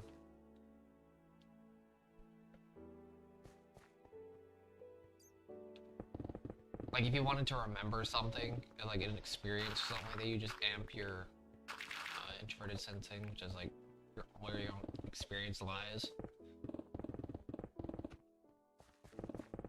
You know, theoretically, that is technically possible. If there's a way to amp, like, mental processes, like that technically is possible, a device.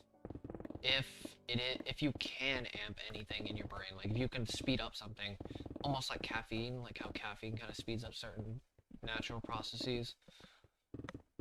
If you can figure out a way to like have some device amp it up, it's technically possible to do this. There may be some side effects, but I don't know what they would be.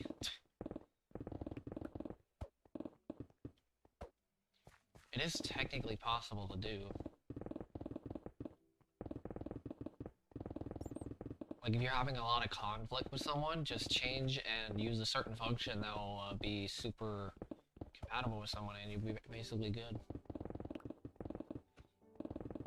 Now, the problem is you'd still also have to make the choice to figure out which function to use.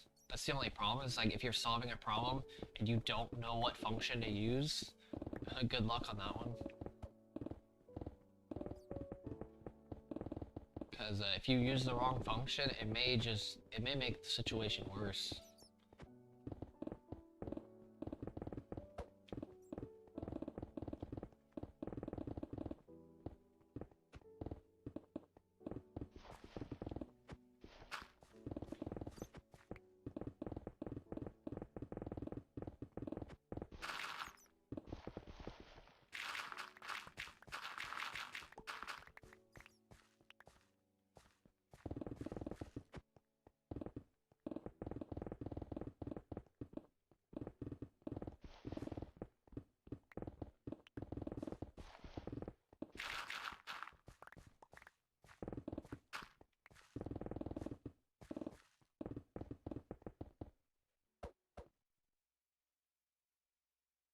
Yeah, but it's like next level stuff.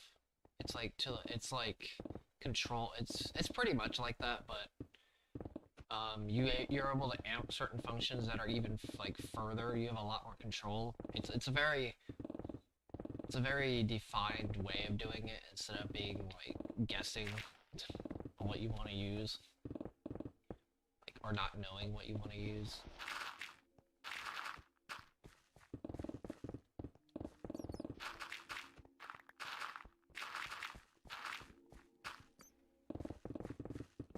It's pretty much, it's just a lot more controlled.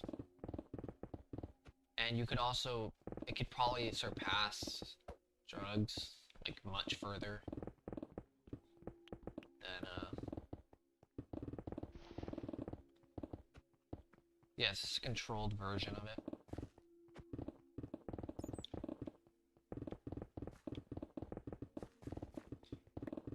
And you don't have to deal with, you know, rage and stuff like that. Actually, that could be a horrible side effect, just thinking about it. Because it's like, if you don't know how to use that function properly, this may be a huge problem, is that if you don't know how to use it properly, it may just backfire, because it's like, if you amp up that function and it's in a negative state, or like you're using it in a negative way, or like in a more chaotic way, it may even be worse for you than, like, you could actually be using the correct function, it's just being able to use it correctly.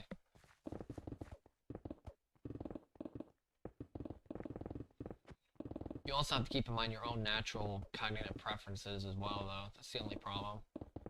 Because it's like you can use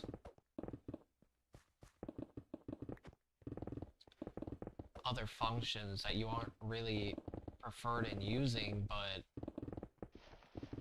you won't really be able to keep them in certain areas. Like, if you're a source of one function, but you use like the other functions below that, then you can't, it doesn't matter really, because like, I don't know, it's kind of weird, very finicky, but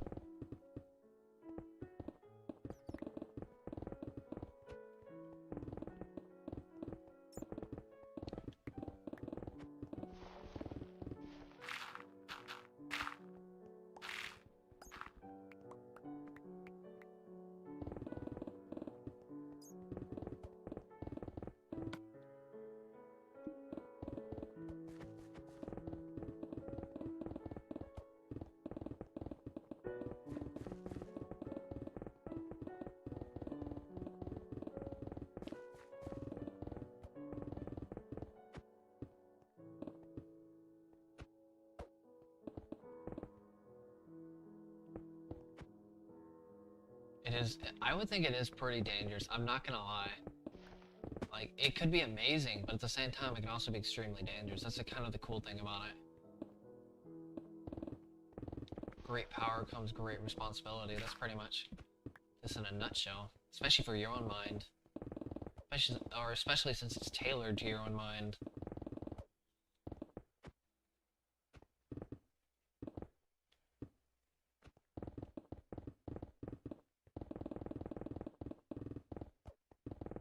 You also have to be aware of the different cognitive processes and like decision making and stuff like that, so.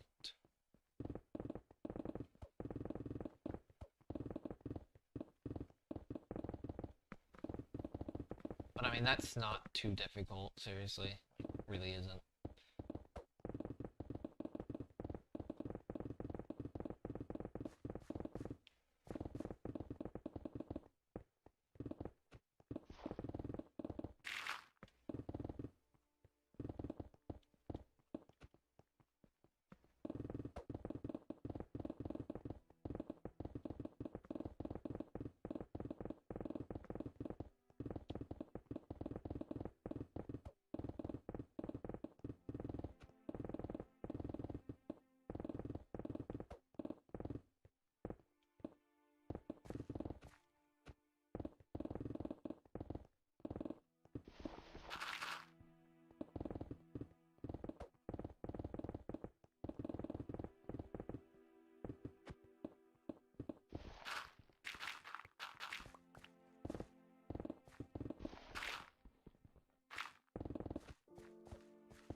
You know, I'm not gonna lie, I didn't know that was a Spider-Man reference until, like, fairly recently. I'm not gonna lie. I just heard of that quote, kind of just stuck in my brain.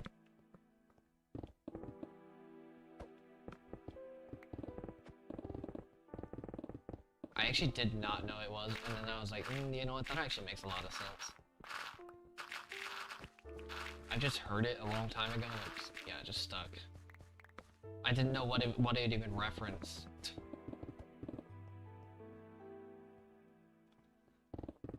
Until, quite recently.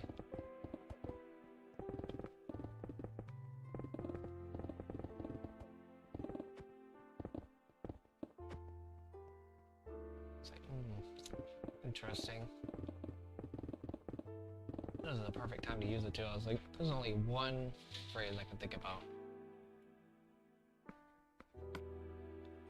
that captures this perfectly. I mean, to be fair, that's like every technology, like future technology. I feel like that's what's gonna happen.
Just recently turned 21.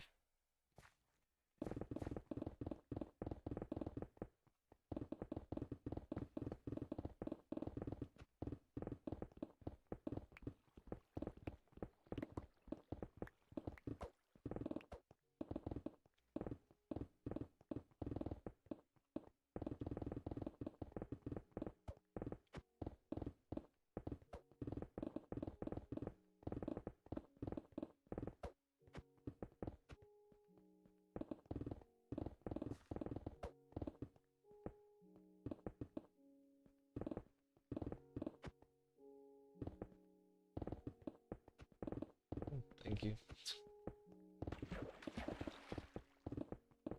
I'm usually not a huge fan, but I mean, might as well just take compliment on it. I'm usually kind of skeptical of compliments, but I mean, I've just learned to just take them anyway. Because, I mean, it's still a compliment anyways. It's not like it, is that big a video.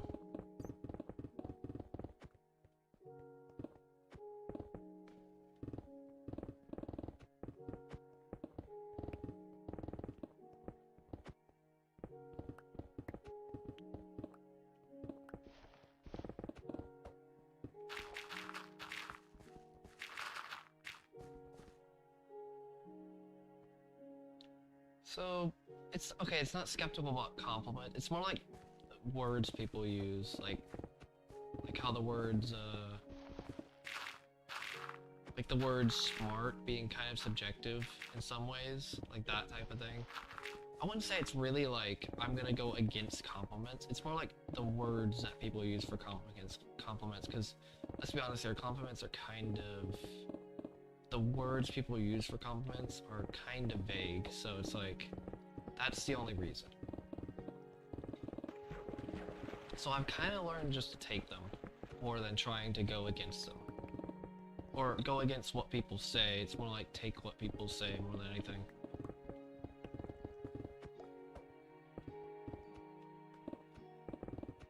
Yeah. I kind of learned that the hard way a while back. Kinda. But it's fine.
I'm not gonna lie, there were quite a few.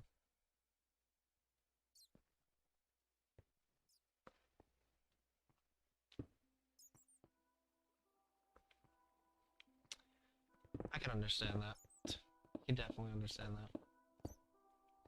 Very few people really discuss topics like this, so it's kind of hard to judge people in that light, personally.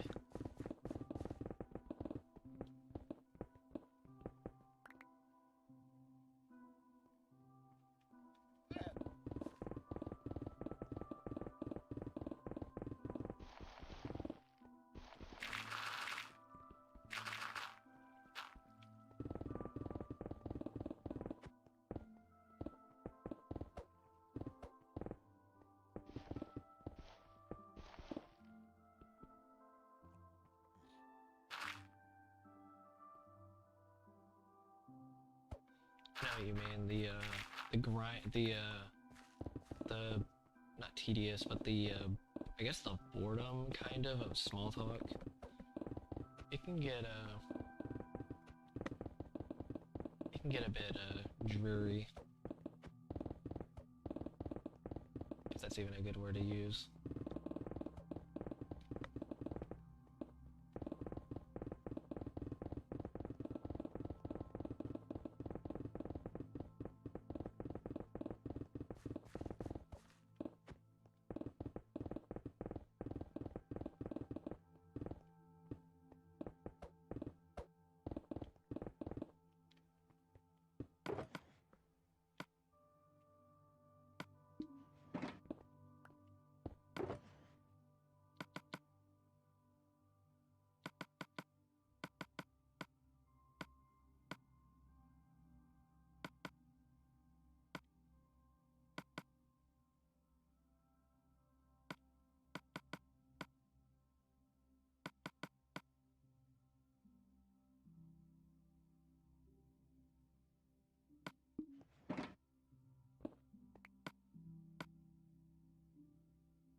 I mean, a lot of people, I would say, I'd argue even majority of people, at least more than 50%, I'd say minimum, usually just want to talk about realistic, tangible things that are going on in the world. I mean, there is this cognitive slant of abstract versus concrete, which is, abstract is what if, concrete is what is. There's a very high slant for what is versus what if situations.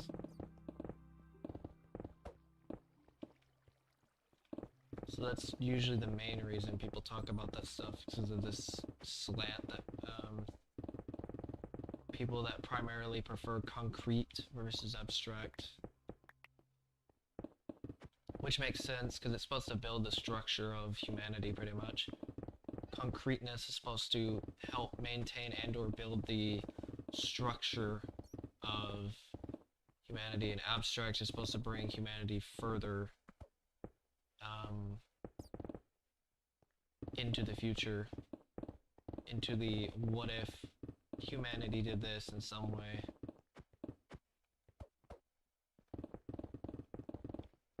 It makes sense that abstract is less common than concrete. You need a bigger foundation than you do to go further. You need a bigger foundation than you do actually people who go into the what if, because it's like if you had a bunch of people who just conceptualize things, then you wouldn't really get much done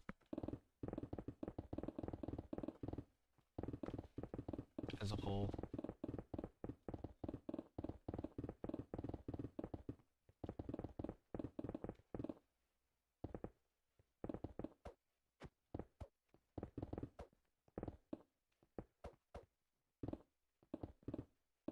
Yeah, pretty much.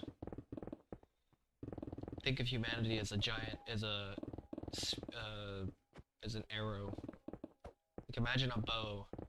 Somebody shooting a bow, and the arrow, the tip of the arrow is where change happens. And then the end of the arrow is where the structure happens, pretty much. Humanity's constantly moving forward. It's like somebody shooting a bow in space, and that arrow's constantly going until it hits something, that change hits. First thing that gets hit is the impact that those people made, and then the rest thrive on that impact or build upon it in some way.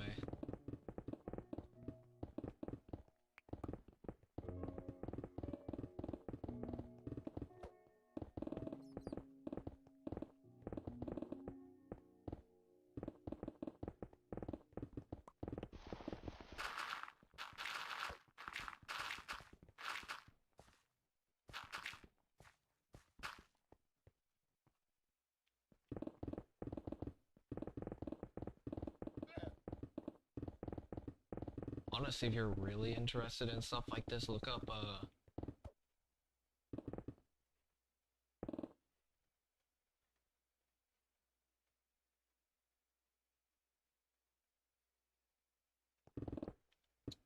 Java. Make a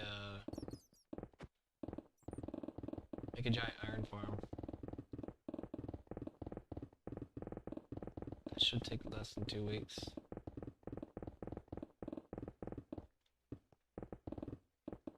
Or a gold farm, a giant gold farm. That one should definitely take less than 2 weeks.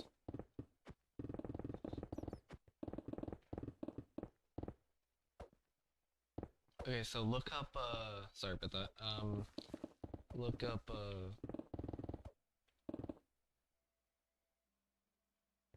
oh, I did suggest that? Okay, I don't know, I don't remember suggesting anything, but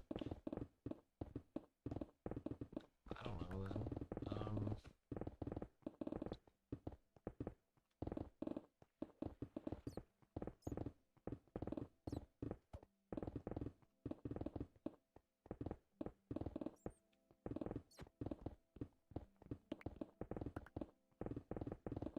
I suggested a netherite beacon, or was that somebody else? I have no idea. But So pretty much just look up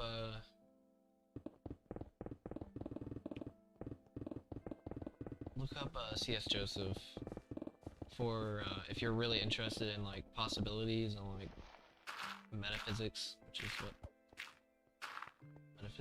metaphysics is derived on, is usually possibilities or like the what if type of thing.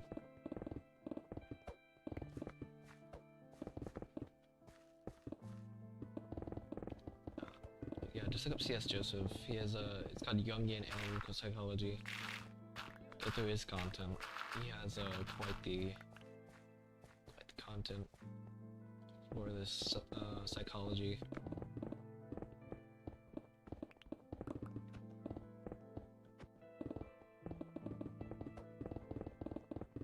I have no idea. Challenge. There's only so much in terms of like. So it's just CSJ. Just do CS, like all lowercase CS, and then Joseph. Just look that up on YouTube. Don't look up Jungian Analytical Psychology. You don't have to look that up. Just look up his name.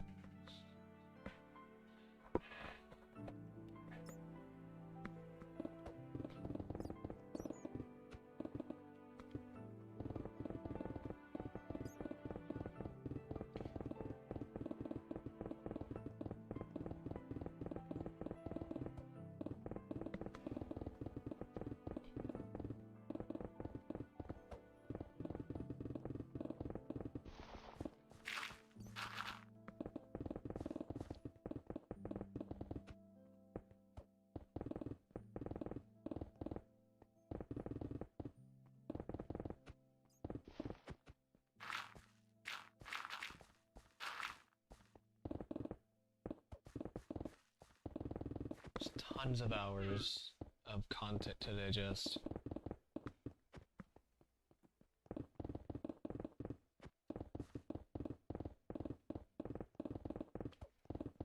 Welcome.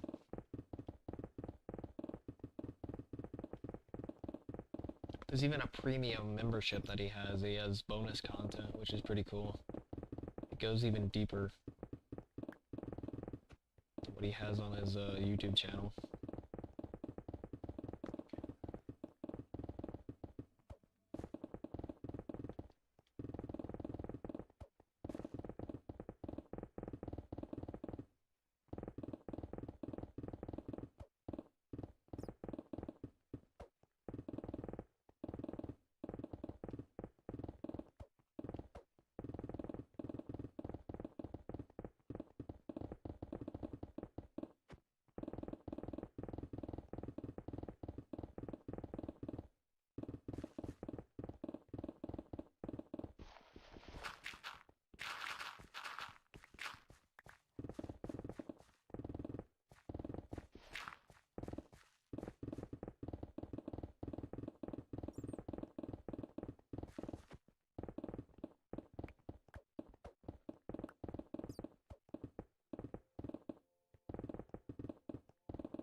I think you're hearing the bats in the caves.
could, it's just that it's quite limited.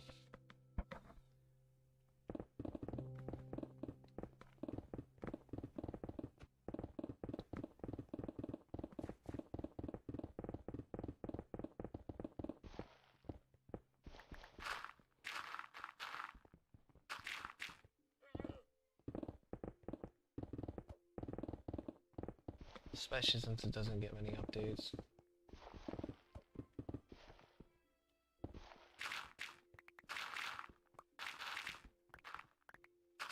Or no updates is a better term.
I may consider it. I just still have to do the nether as well. Also, I kind of want to try to find something a little bit more unique in terms of maybe I can find something on Legacy I could do than just plain survival.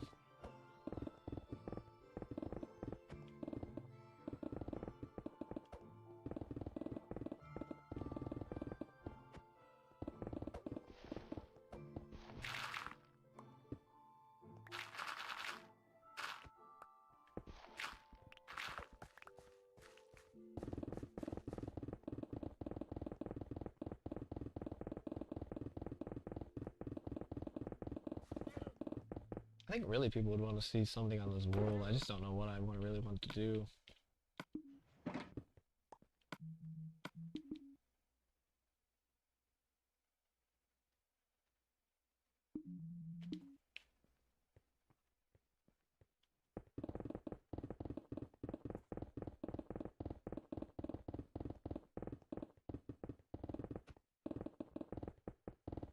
I just don't have much interest in Minecraft after these 3 projects.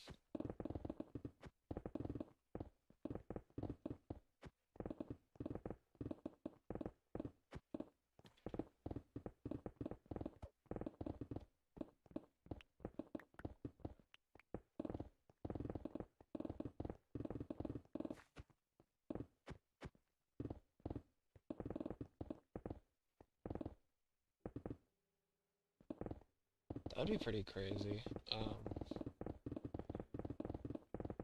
can only imagine what a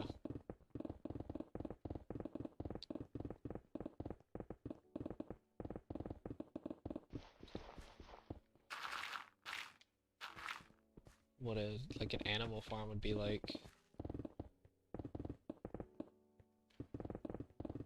It's an automated animal farm. Kind of weird. Kind of crazy too.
Farm would be pretty insane, not gonna lie. I may figure out something by the end of this project.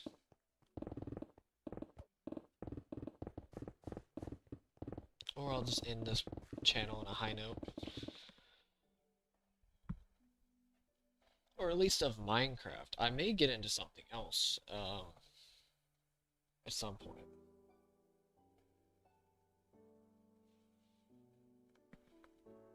By that time.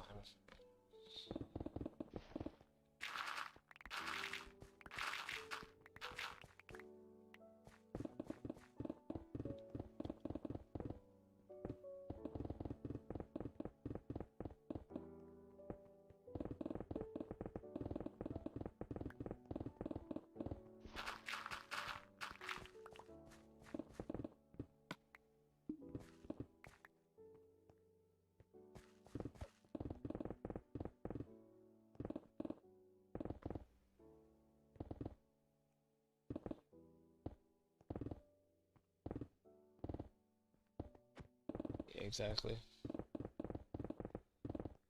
I mean, to be fair, this channel's main purpose was just documentation for this project, so... I mean, it doesn't mean, like, it has to be documentation for this project, but it's, like, one of its main purposes. I could expand into other things.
That would be actually kind of funny.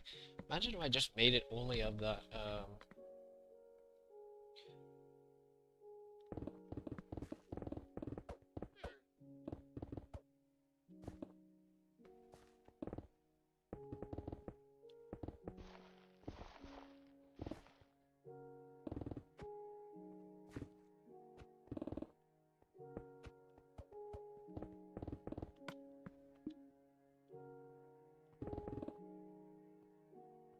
what shuffle thing?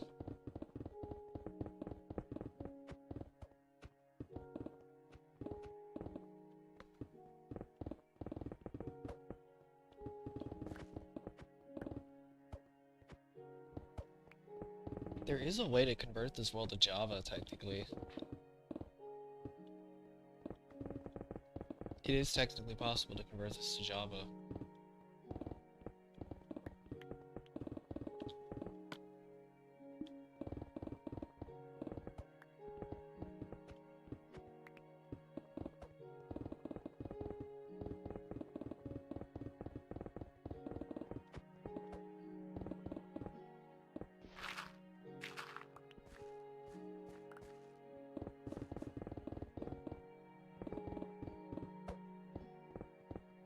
So, Ethan. Are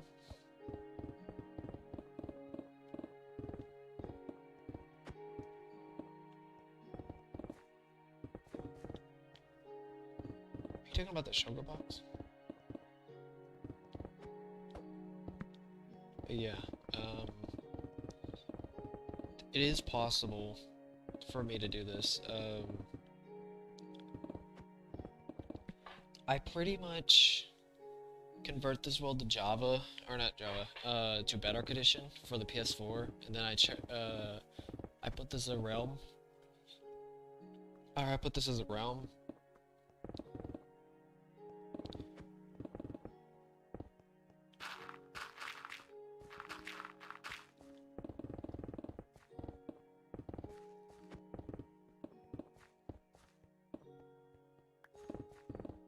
and then I download the world on my PC. Pretty sure it's how you can do that.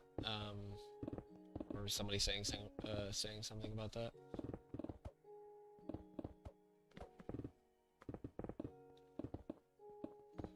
I remember you. I remember your name.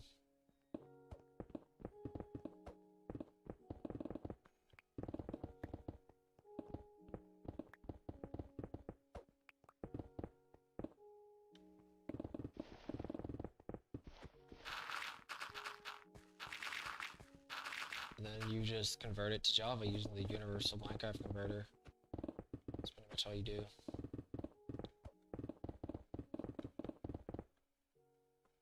Can you imagine this with the... What render distance can they do now? Java, especially with the new update. I know they lower the render distance. I think you can get a mod though. I'll change that. So the reason why I don't use flying machines is because it would kind of destroy the integrity of this project made by SwordKing090. That's the main reason. Actually, that's pretty much the only reason, honestly.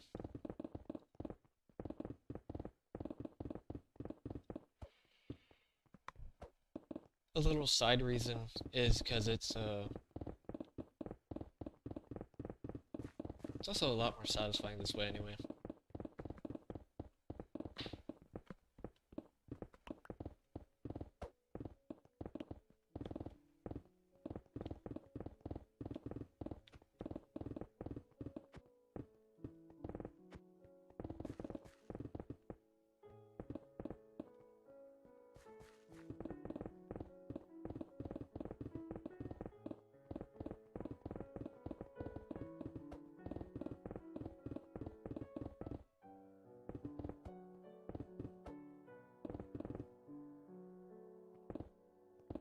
Yeah, good luck on that one. Holy Jesus, you're gonna spend your entire life doing it.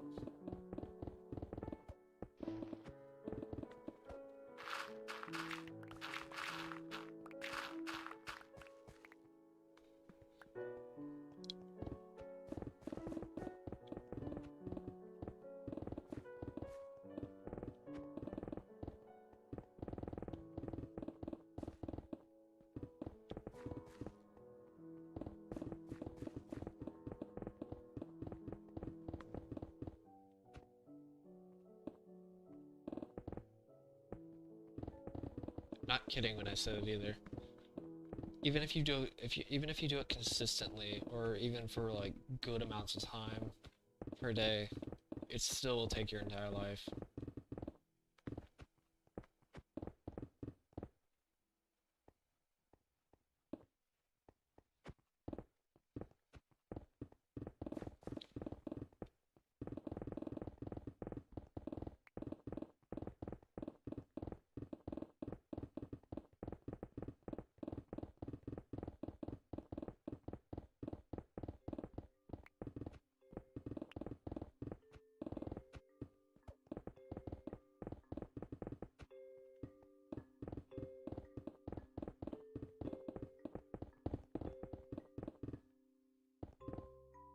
I mean, if you use it with TNT, yes. It wouldn't take as long, but if you do it with just pickaxes, then it would take your entire life. I don't know how long it actually take with TNT, I'm not gonna lie. Like, if you do TNT dupers, I think it would still take a while. Like, a long time with even with TNT duping.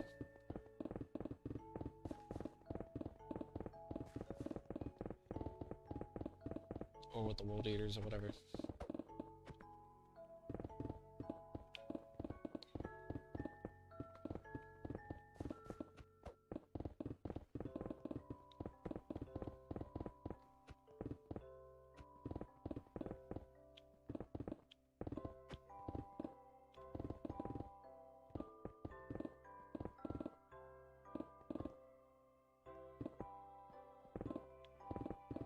I mean, if you want to do it that way, you can. It's just that, I don't know, it's just, it still may take a while. It's still, I remember, it's still like a 5,000 by 5,000 area. AFK would be pretty nice though. Unless, actually, I thought World Eaters you couldn't AFK unless the. Actually, never mind.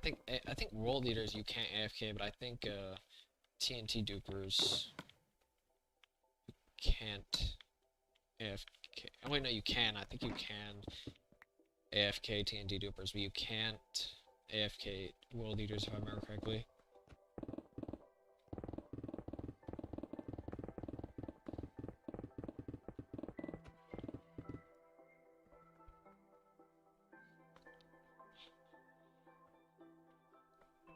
$255 by $255 is like, what is that? It's like an old world. It's like 4 million blocks. Well, you can't AFK World Eaters. They break. The one by Little Mango or whatever his name was. They break if they go off screen. So, unless your world is small enough where your render distance, then you can go of AFK, but if your world is too big where your render distance doesn't follow, then you cannot AFK. At least for World Eaters. I don't know about TNT dupers in that way, but I know World Eaters for sure because I've looked them up.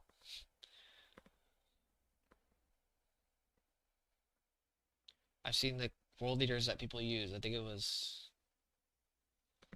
multiple accounts, yeah. That would work. Just one person. Well, I mean, it could. I guess if you just somehow made if you can walk back and forth. If you figure out a way to walk back and forth. Dang, that's a lot of accounts though. Holy Jesus. Also, don't you have to mine, like, the edges before you even do something like that? Or is that just purely for the sake of, like, looking nice?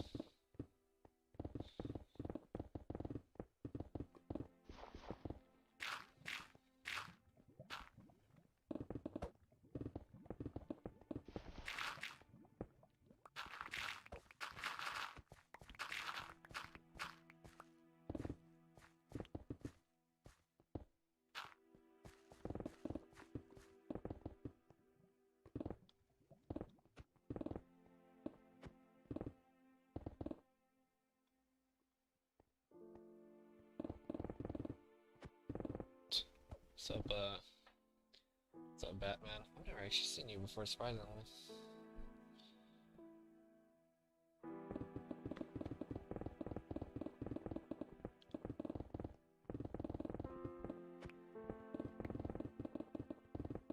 But, thank you.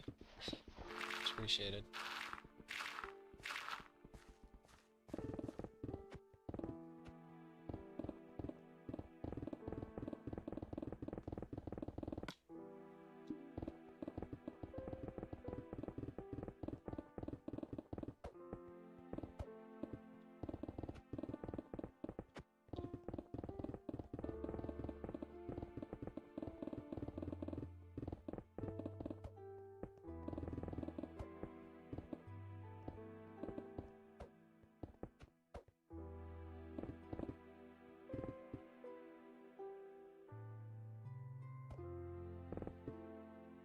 Wait, can't you do that on a, you can do that on a classic world, though. You don't have to do it on a large.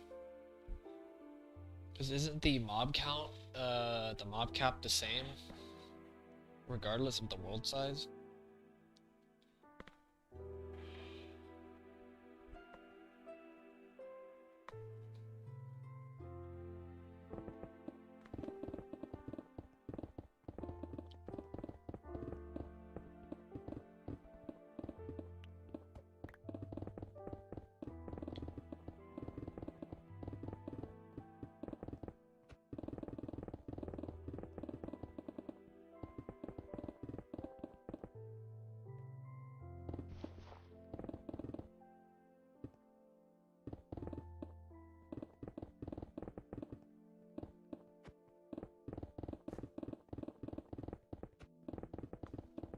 You could do it on a classic world though. You don't have to do it on a large world though. You can get the same result. Like I think if I finish this project and you do it on a large world, I think I'll get the same result as you. Pretty sure.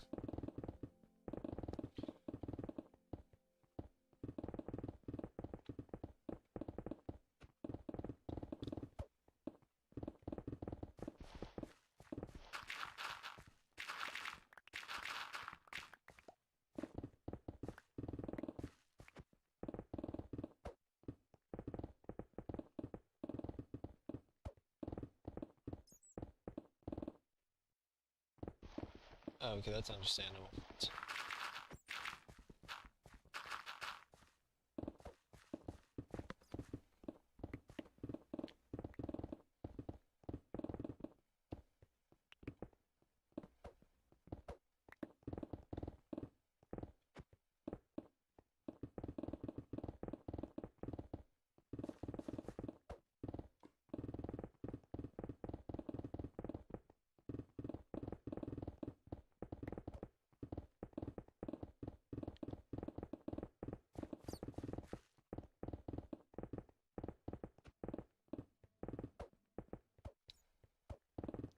I think I found the largest mine in this game. Somebody actually made the largest mine in Minecraft.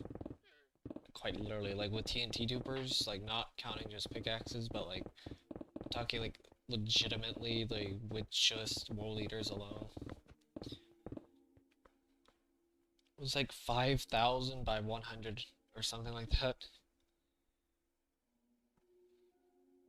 It's a 5,000 by 100 area, which is absolutely insane to think about.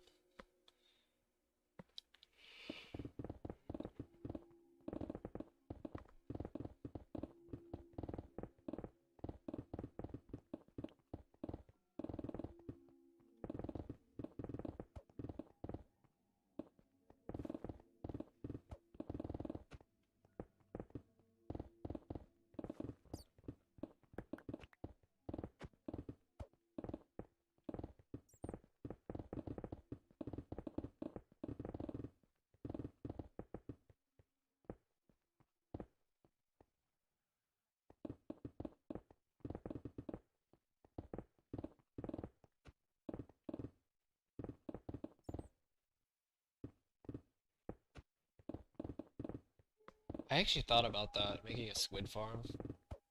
I think it was 5,000. I'll have to look at the video again, but squid farm would be pretty amazing.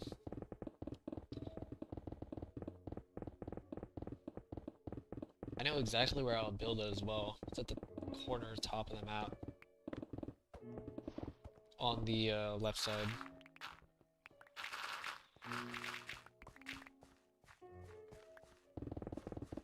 So that's where my deep ocean used to be.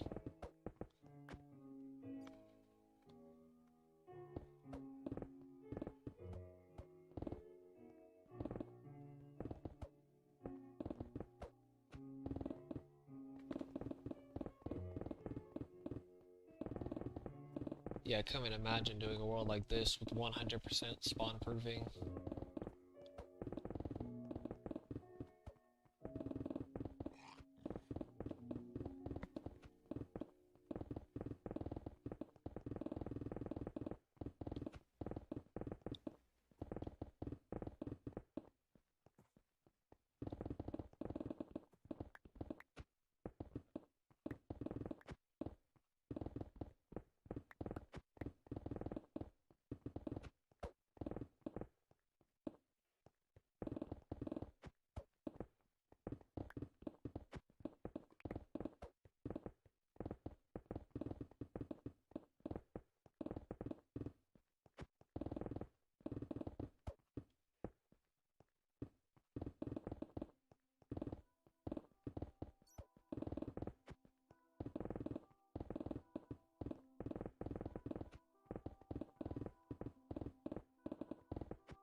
Pretty interesting. I mean, that's understandable because of like how the mob spawns. It's like a sphere around wherever you're standing. I forgot if it's like 128 chunk or something like that. Not 128 chunk. It's like 128 blocks in like a direction. It's like a 128 block sphere that circles the player or whatever. It's like how the gold farm, you put an AFK platform at the top of a gold farm to decrease spawn rates at the bottom of wherever you're standing, or maximize spawn rates of wherever, something like that.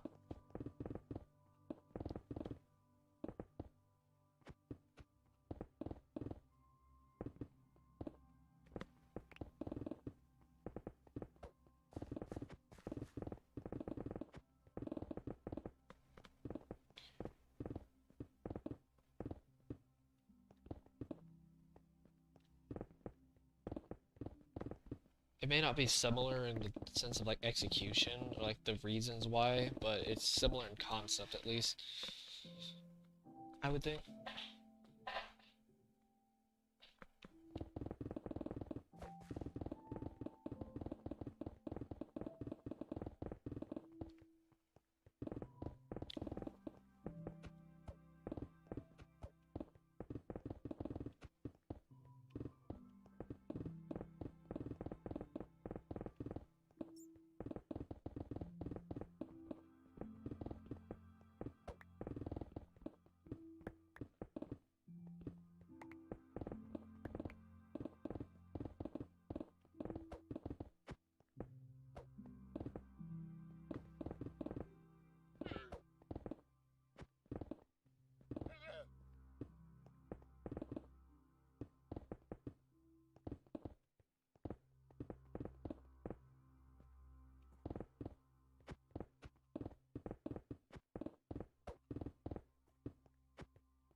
Legion.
My day's been pretty good.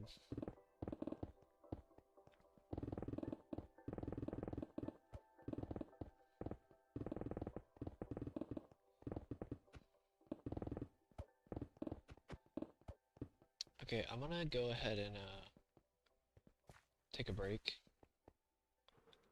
get something to eat for a bit, and then come back to finish off the stream. So I'll see you guys in a couple minutes.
Okay, back.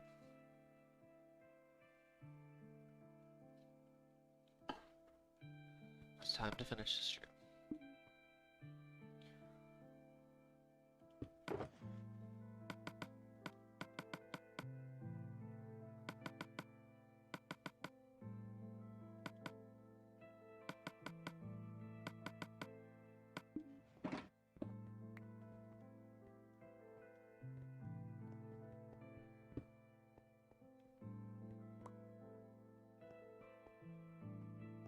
By doing one more layer.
It's a chicken waffle.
What's up, Santa?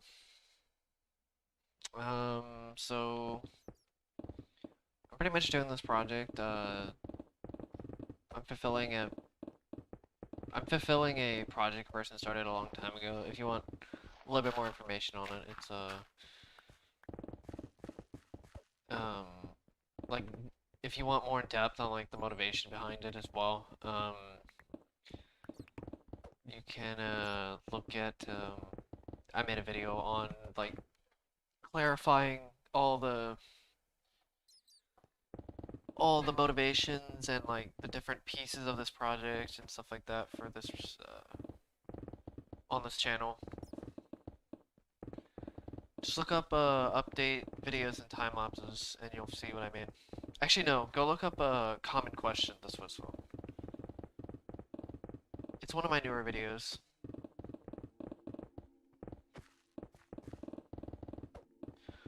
I'm gonna do a little bit more on the like behind the scenes, not behind the scenes, but like behind the origins of this project.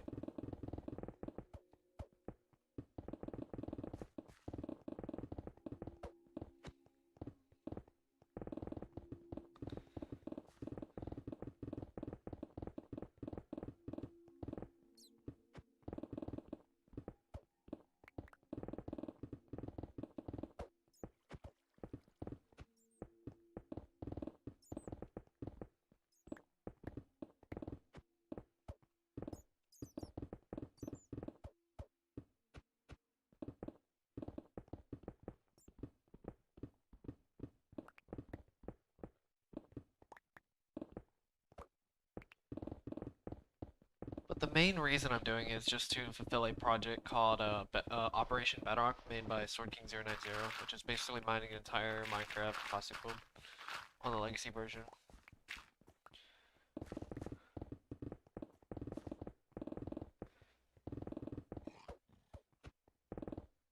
That's the main reason.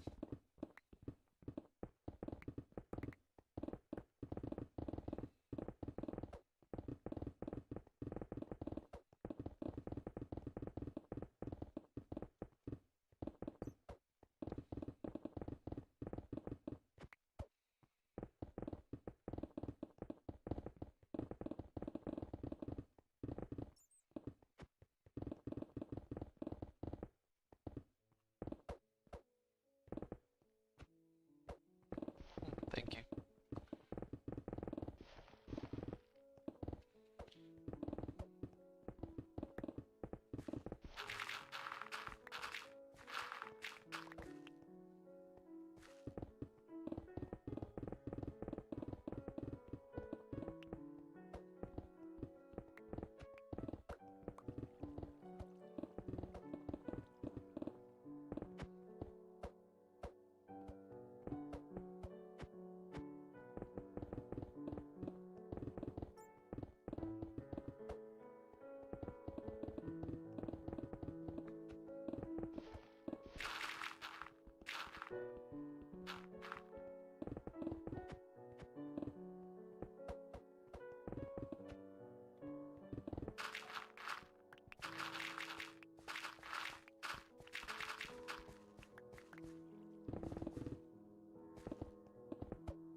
Yeah, I'm just using mining, because it would keep the integrity of the project alive. Mining, is the original part, or original way of doing this project anyway, so. Not only original, but it's like, it would stay true to the project anyway, so.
So, yeah, just like the last quarter and 50%, I'm going to be splitting up into one 100 by 431 and then the last final section, 431 by 31, which will be road to 100%, or I could even say road to classic world mind, or something like that. I don't even have to do 100%, I could just say. To make it easier people to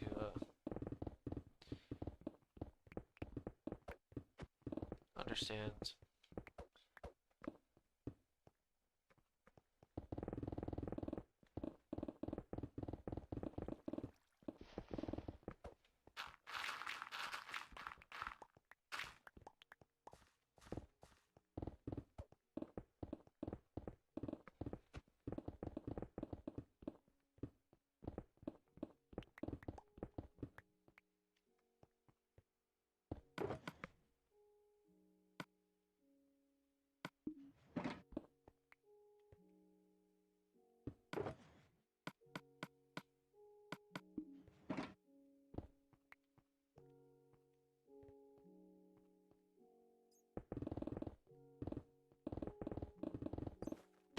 What the? Oh, Jesus. Okay, was not expecting that. That was slightly terrifying. Didn't even see that.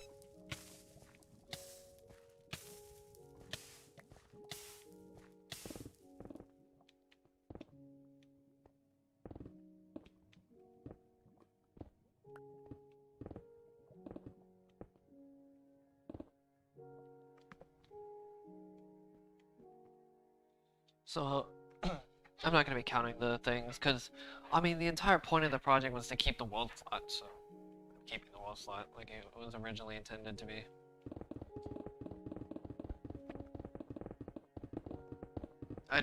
It's not counted, because there's no layer. It's better, it's still technically Bedrock layer. It's not like full Bedrock layer, but it's still technically Bedrock layer, so. I'm pretty much just, I will be mining all the ores in it, though. I'm not gonna be mining any stone, though. Just the ores. It also makes the world really unique as well. I'll be mining the nether. in the end. So.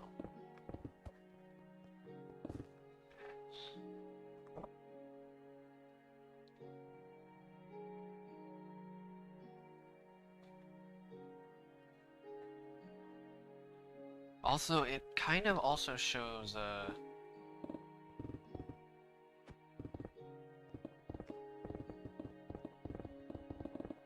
it kind of shows that this world was mining instead of, what's it called, TNT. Because, like, you can't, I mean, you could technically recreate this, but it's kind of proof and, like, proof that I did this with mining and not TNT. In some ways, I mean, I guess you could do like half and half, but I mean, I don't know many people would even do something crazy. That'd be also really messy. You'd have half TNT duper and half mining. It makes the world a bit more unique.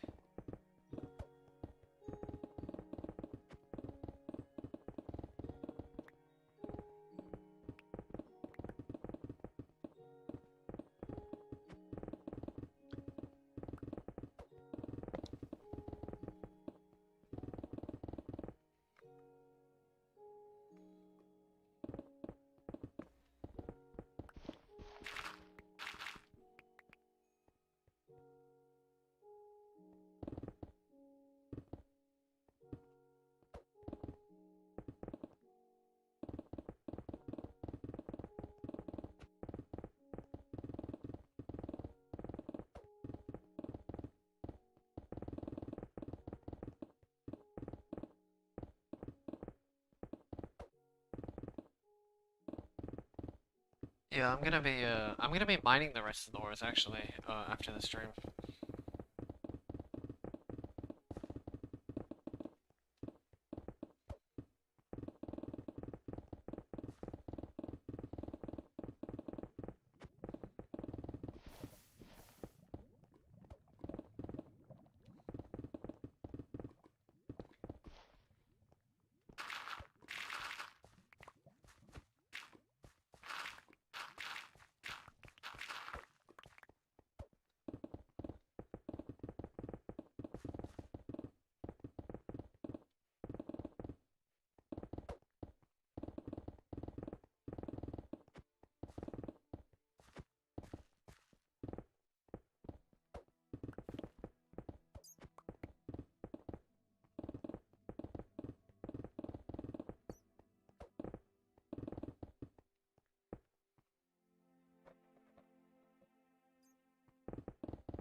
No, I'm not gonna mine the base. I do have a base though. I have 2 bases.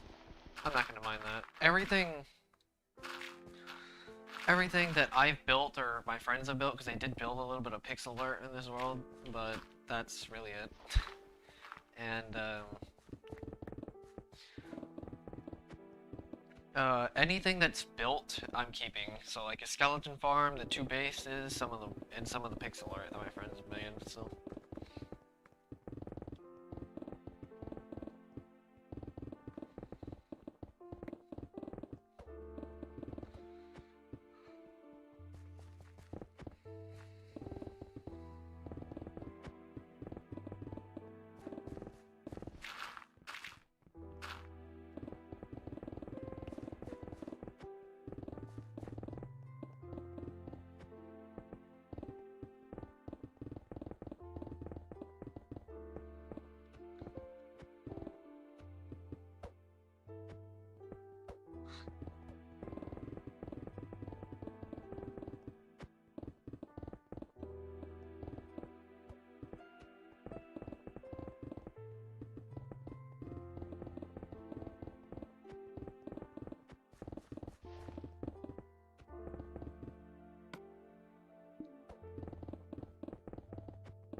Longest stream? I've technically streamed for 24 hours, but it was 2 separate 12-hour streams. But that didn't, that's the longest I've streamed. Technically 12 hours is the longest I've streamed, like 11 and a half hours.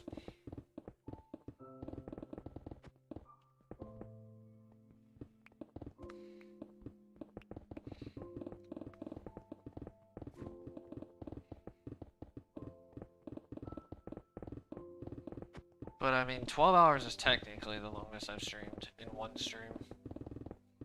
I usually don't stream any further because apparently you lose footage after 12 hours.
Yeah, that's the stream reset, the 12 hours.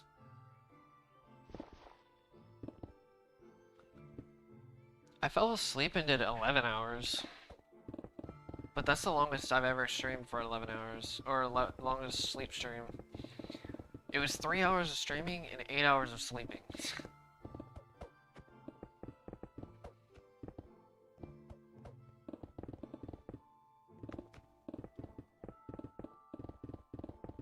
But yeah, that's the, one of the few times I actually did stream resets.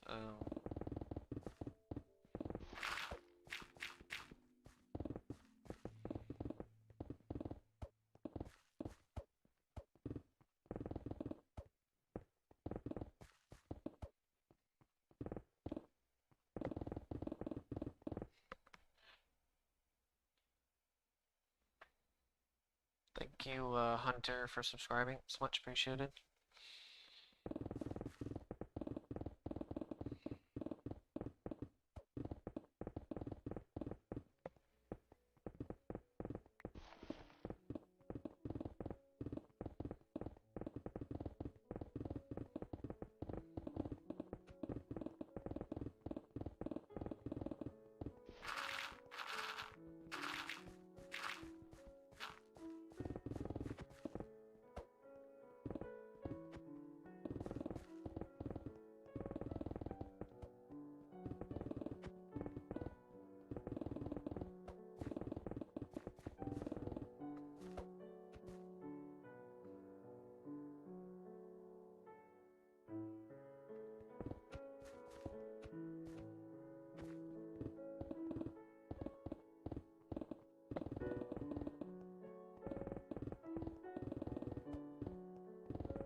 Holy Jesus, that lag spike.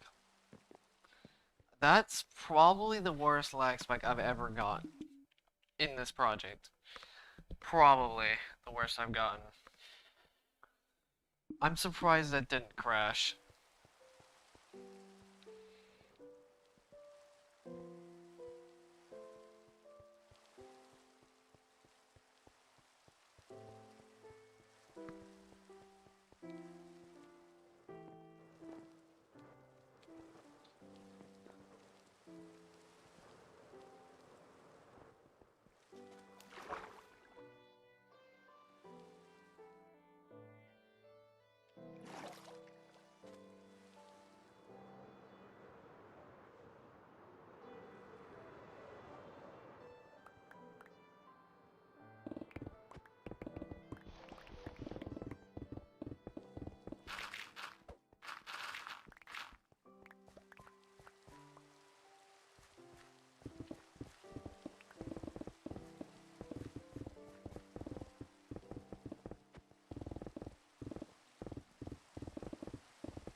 It's only crashed like 2 or 3 times, if I remember correctly.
It's really interesting seeing the average viewer time.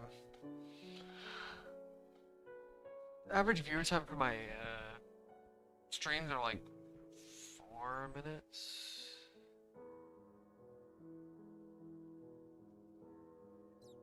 5 minutes, something like that.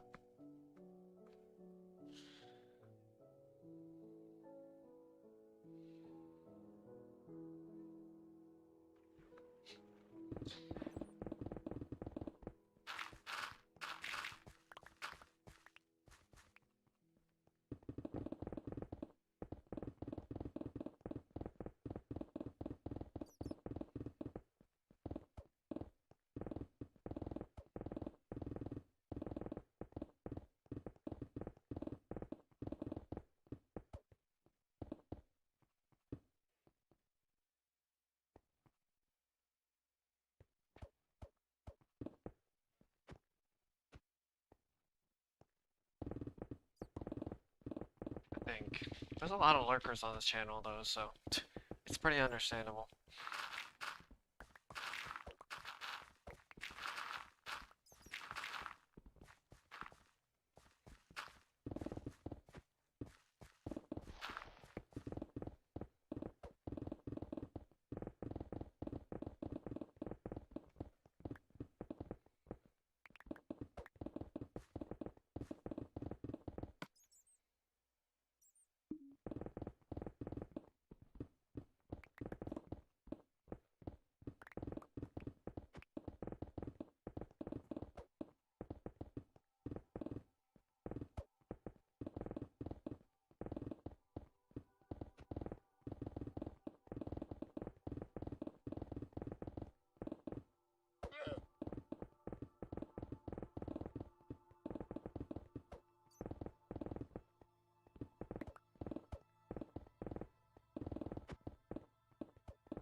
No, it's fine.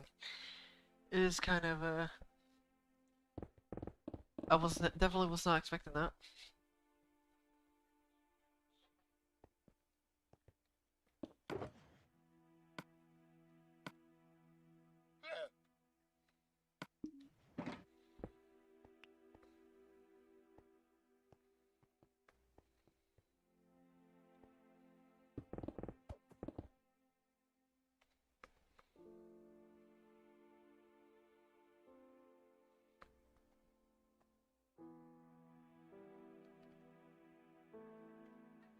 Let's see, if you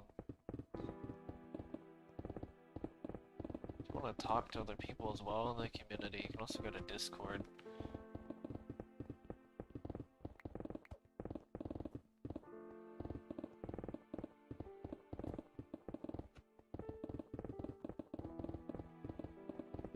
Because honestly, it's become its own entity at this point. Ironically, I think it's actually more alive than my channel is, which is funny, in terms of pure activity. Pure active activity.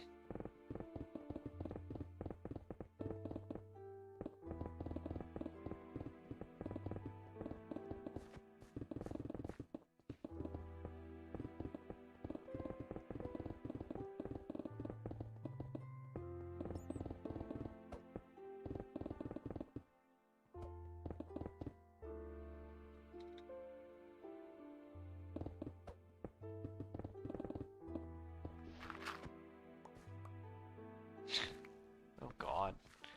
That's something right there.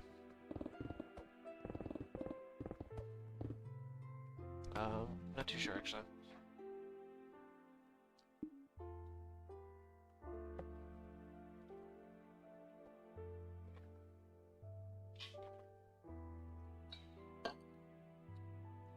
I mean, it hasn't been that long, to be honest.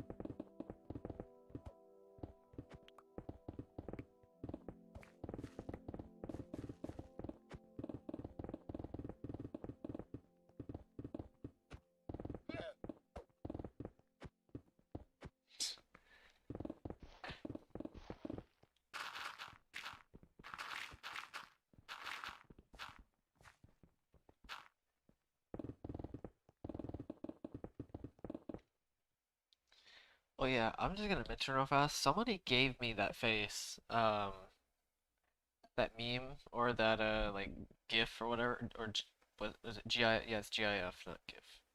That GIF for at work one time. It was a couple months ago, but I don't blame the guy for doing this. But I think I was getting food or something like that because I work at a restaurant, and it was a really hot plate that I had to hold. I'm trying to remember, but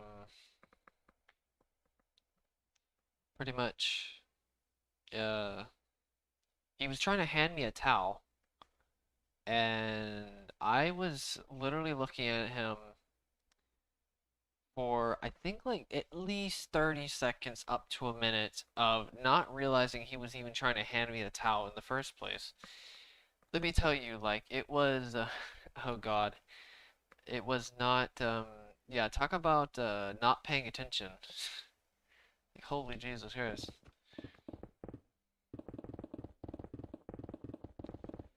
It's like, yeah, I totally deserved that. I'm not gonna lie. That was actually, oh yeah, no, it's because I was looking for a towel. It was a little hand towel that I was searching for, and he was literally holding a towel up in front of me.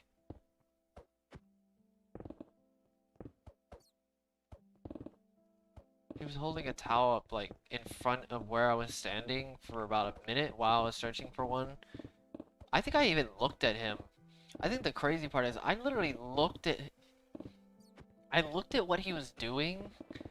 I didn't even like think twice about the fact that he was even handing me a towel. And then I did a double check. I was like, wait a minute. He's actually handing me a towel. It's like, god dang it.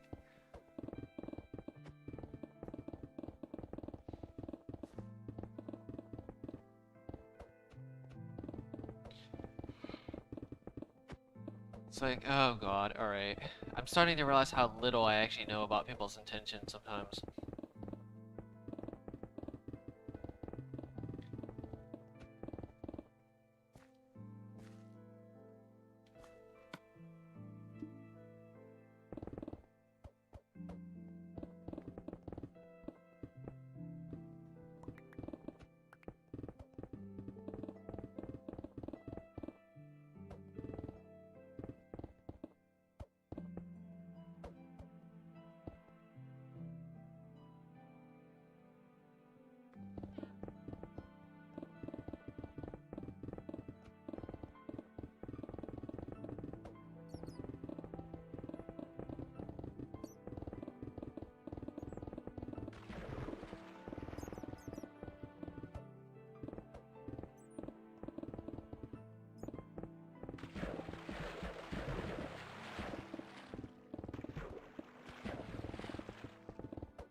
Oh god.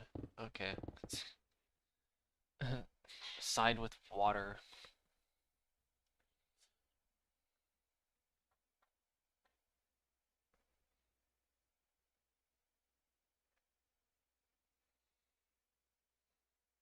Yeah, I can agree with that.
Aren't you trying to,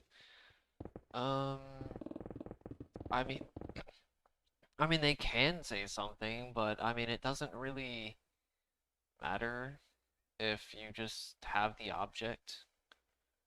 Just check if they've given to you or not before you, because you can't expect people to communicate when it comes to,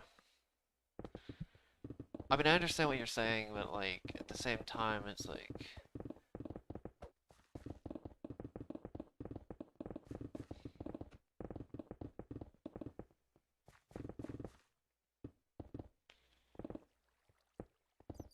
also, how is that a gay thing? How is that a gay thing? That's literally just that's just communication. That's just miscommunication. That's literally just miscommunication. Or maybe not miscommunication, it's more like lack of communication, which I'm not gonna lie, I kind of lack in that area as well.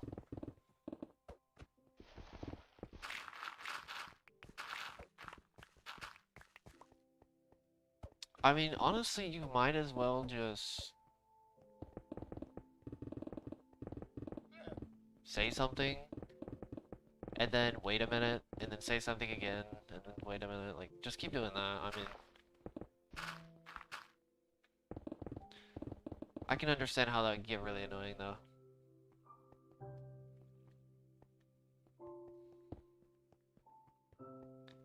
For sure. I can totally understand.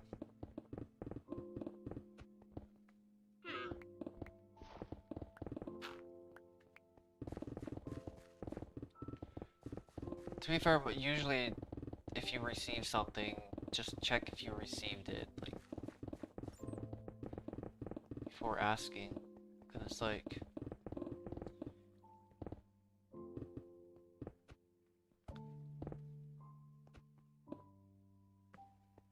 what's up, buyer? Kerdum.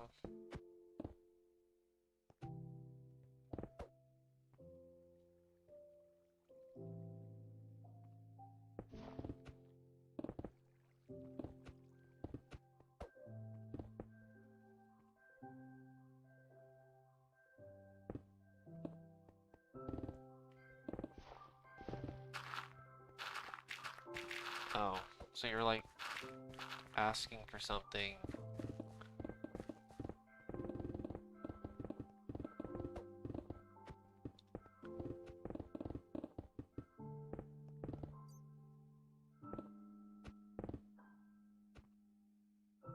Yeah, that I can definitely see how that can get kind of annoying. I usually, if something like that happens, I'd wait a while and then say something about it. That's usually what I do instead of immediately. Because it's almost like you expect somebody to give you something immediately.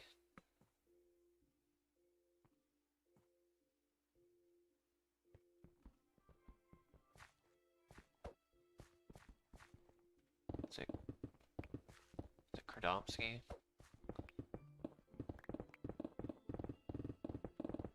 But, yeah, it's...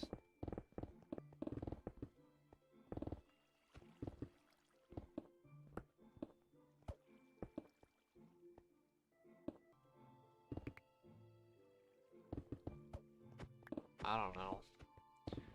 Honestly, I've been in the opposite spectrum where, like, somebody asks for something and then for some reason they expect me to immediately give them it. Like, Jesus Christ, lack of patience.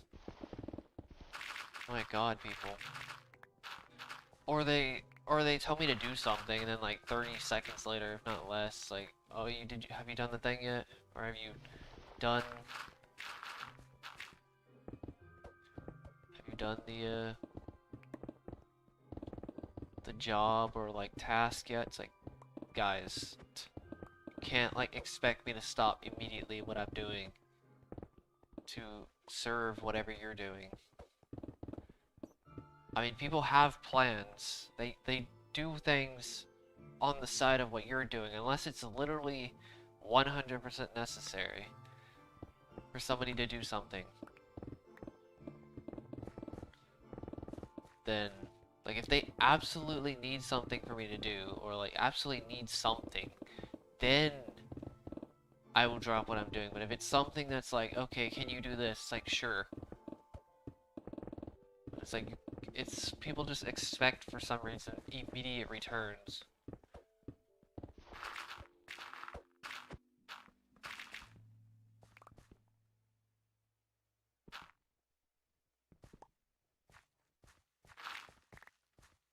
No, I've gotten better at like not putting it off as long. Don't get me wrong. Like I've been better at managing tasks for other people. It's like, okay, I usually do something and do it almost immediately after the task instead of like, okay, I'm just gonna wait like a couple tasks later to get their task done or whatever, honestly. Because usually by that time I'll probably forget, so.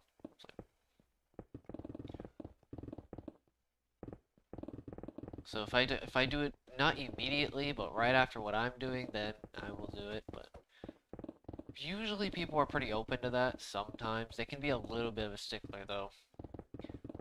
It's like so demanding sometimes when it comes to telling people tasks. It's like, my God.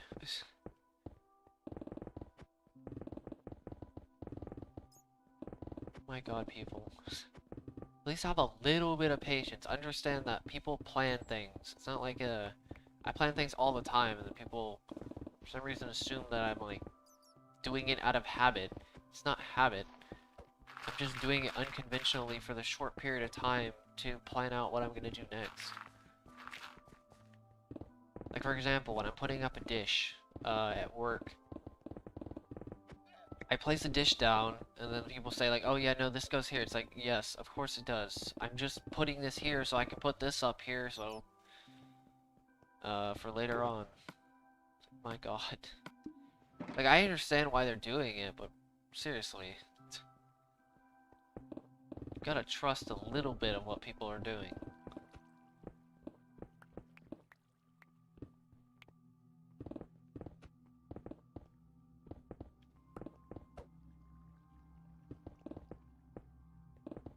I'm already doing something right now. You can't just expect me to drop whatever I'm doing to serve your task or whatever and then get back. It's more like I'm gonna finish my task right now and then serve your task or whatever it is.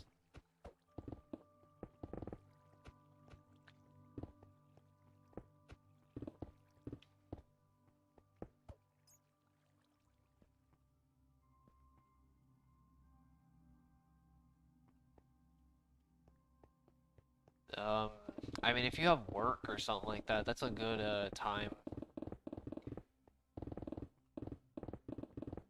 Work is usually, I would say, is probably when it's gonna happen.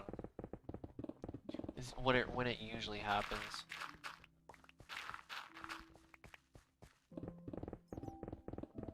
Some kind of work. I don't know. It could be anything.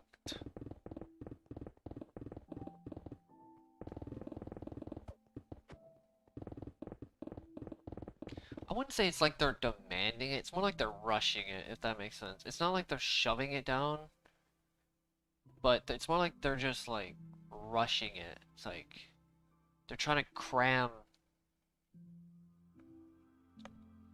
It's like a passive way of forcing somebody to do something is by kind of annoying them with it.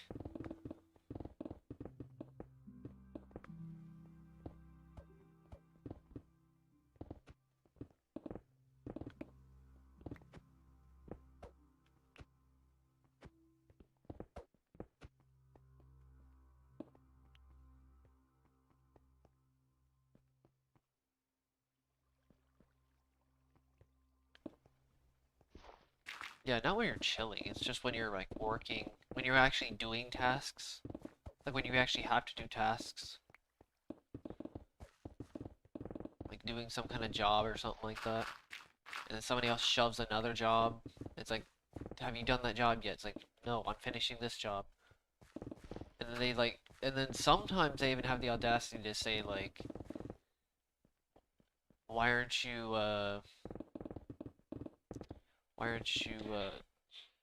why haven't you done the job yet? It's like, I'm doing this job. I kind of want to ask them, why is this important right now? That's usually what I would ask. It's like, why is this so important that you're shoving this down whatever I'm doing? Why does this take priority over what I'm doing?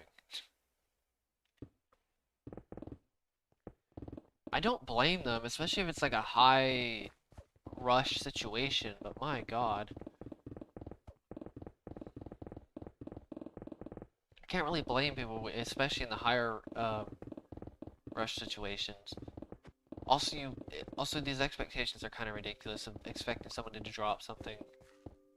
It's like you're almost disrespecting the work that somebody's doing. It's like you're almost like enslaving them.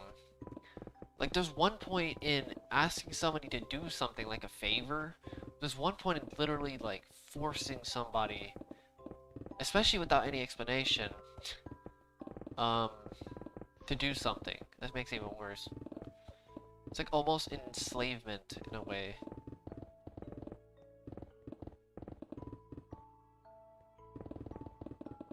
Which fortunately the task that I do, I can do it quick enough where it doesn't matter.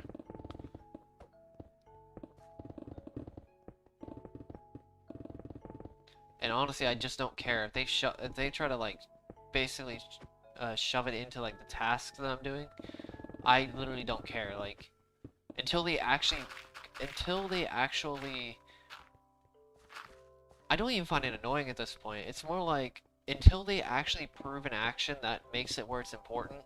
Like until they prove a reason that it's important, or they like actually have some kind of like real reason for me doing this right now, or then I will consider it. But other than that, they're gonna have to wait. They're going to wait. Like, I don't care. I really don't care. I'm not even annoyed by it either. I just don't care. It's like, gonna have to wait. Is it really that important? And most of the time, if it's so important, usually they do it themselves. From what I've noticed. Which is funny. So it's like, you can usually tell what's important and what isn't important based on what they do. And usually if they just keep annoying you, it's probably not that important.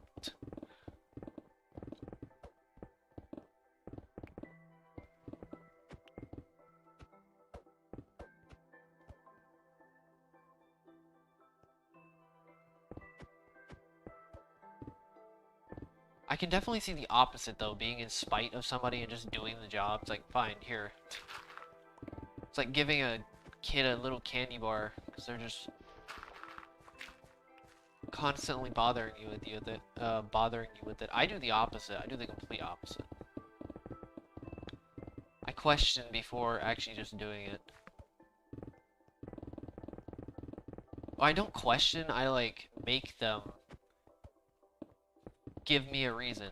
I basically make somebody give me a reason of why I should be doing this.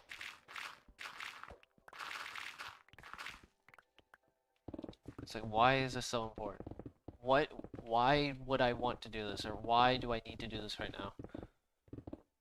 Or why are you telling me to do this? Something like that. Something on the lines of that. I can totally understand the opposite though. Opposite approach to that problem.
don't want to make them uncomfortable, maybe.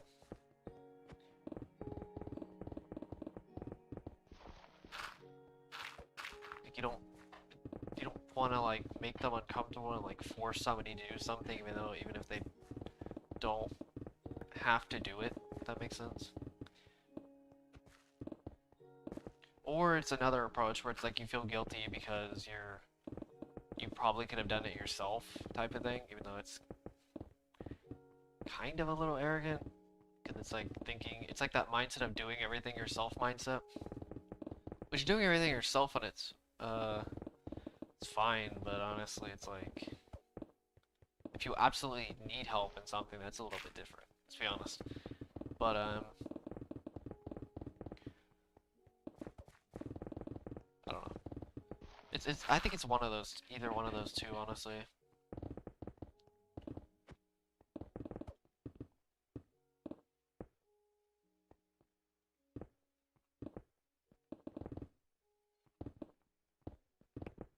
It's just difficult to get somebody to do something, and it's like you feel like you need to repay them later, if that makes sense. I think that's what is the main factor. You feel guilty because you feel like you probably should repay them later on.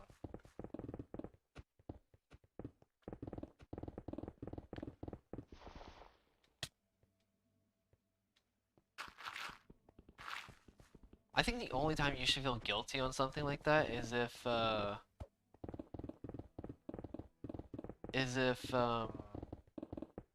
they actually overtly make a contract with you about what. So it's like, if you told somebody to do something, then they would say, okay, so give me this then. If I'm doing this, then do this. It's like, okay, but if you don't actually go with it, then that's when you should feel guilty.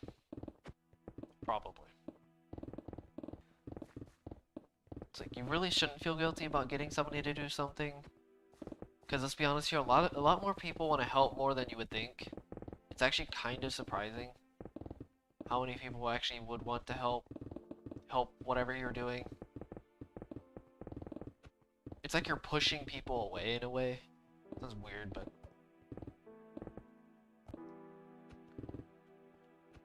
sort of. It's like indirectly pushing people away in some way. Even though I've learned it's after getting better at like getting people to do one of my coworkers, I can usually know when somebody is. I mean, to be fair, I usually give him tasks when he's bored. To be honest with you, I usually just say something, and if he's bored, I usually say something when he's bored. I don't do it while he's doing something else. Or if it's an absolute necessity, that's the only time. If he's doing something, I usually say like, hey, so can you help me with this? I'll help you later. I pretty much do a overt contract with them. It's like, hey, I'll help you with this. I mean, can you help me with this? So I can help you, I'll help you later in whatever it is.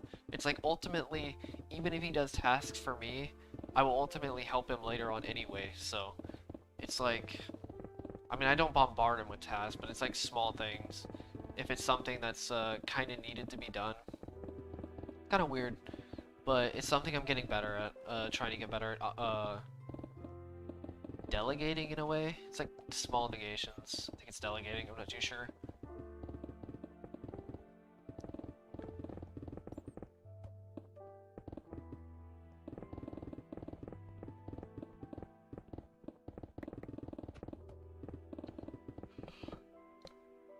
The only problem I have is expecting somebody to actually do the task. I need to not expect anybody to do the task, because I always have that problem, because usually the person who I'm working with does the tasks, but sometimes if he's busy or something like that, it's like, or actually no, it's usually when I expect somebody to do a task when they usually do it, but they don't actually do it, which is something I need to start learning better at doing. I usually ignore this feeling that I have about it, where it's like, okay, all these dishes are full or something like that, where you can put them up, but he's not doing it. So it's like, I kind of expected him to start putting up things, but I need to stop doing that. But I don't actually say anything about it, because it's like, why would you? get mad at all over expectations of other people, even though there was no point in them there was no point in having that expectation to begin with. So I'm not actually mad or anything like that. It's just more like it's a kind of a habit in a way uh, of what generally happens in whatever I'm doing.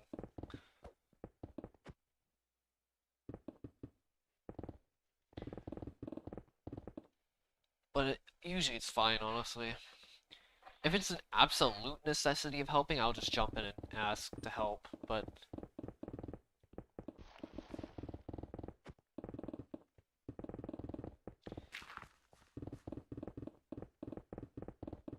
most of the time, if it's not that bad, then I'll just do it myself, because there's no point in helping. That's what I need to start doing in other things as well. As long as that person has some form of expertise or like skills and whatever I need help in, then I'll ask, but it's only if I have an absolute necessity for needing help. The help is pretty much an absolute necessity at that given time.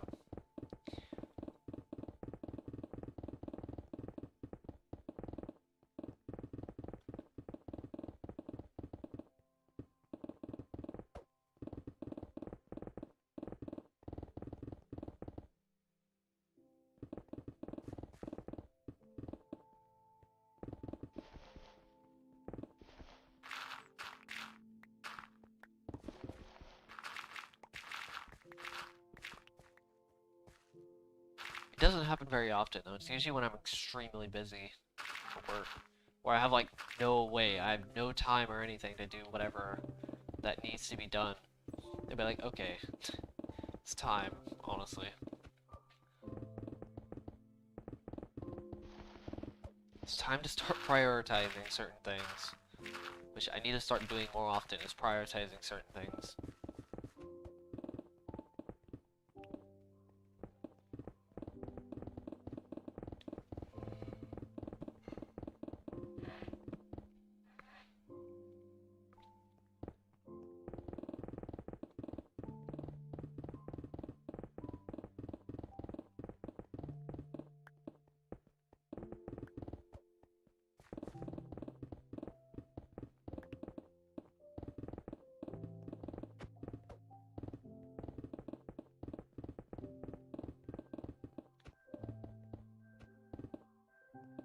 I do dishwashing.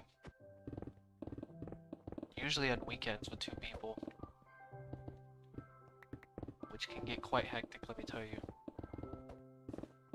At this place. Especially compared to the last dishwashing job I had at one point.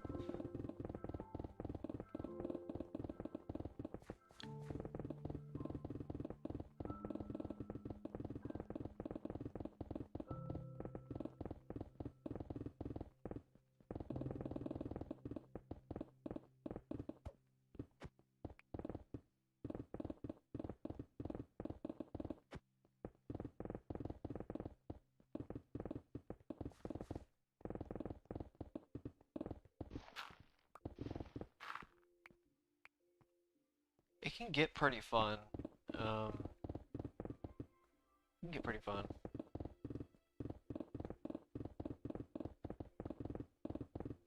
I mean, I would say like majority of people probably wouldn't enjoy it, but it can get pretty fun. Going quick and stuff like that. And managing everything. And it's kind of nice. It's like a little department that I don't have to worry about any people passing by or anything like that, for the most part.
You know, honestly, I think I could have enjoyed my last work, but if I could have probably enjoyed my last jobs, but I just didn't have the mindset for them.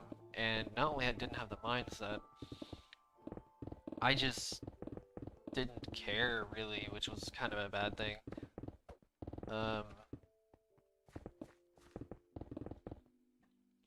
Because I noticed I can find just about almost any enjoyment in a job. It's kind of weird, but I've noticed that I can almost find just about any enjoyment in a job.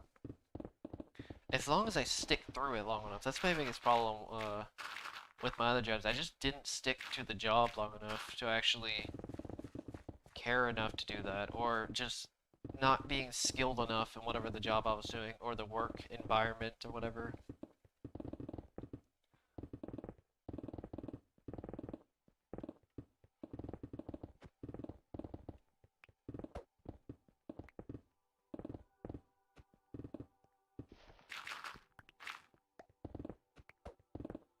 But honestly, I really only enjoy it for going like really fast. Like I have like no limit. I'm only limited by the dishwashing machine. That's it. Like everything else, I'm pretty. Uh, it's pretty. I can go as pretty much as fast as I want to perform as fast as I possibly want to.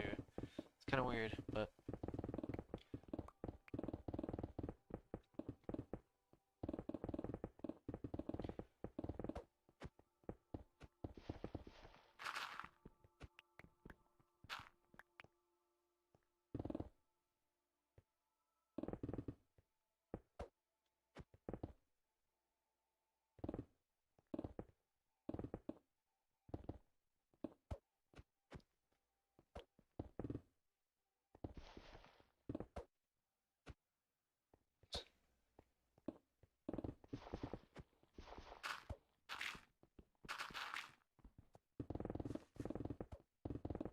That's what I kind of liked about my tire technician job. The problem with it was one of the managers kind of.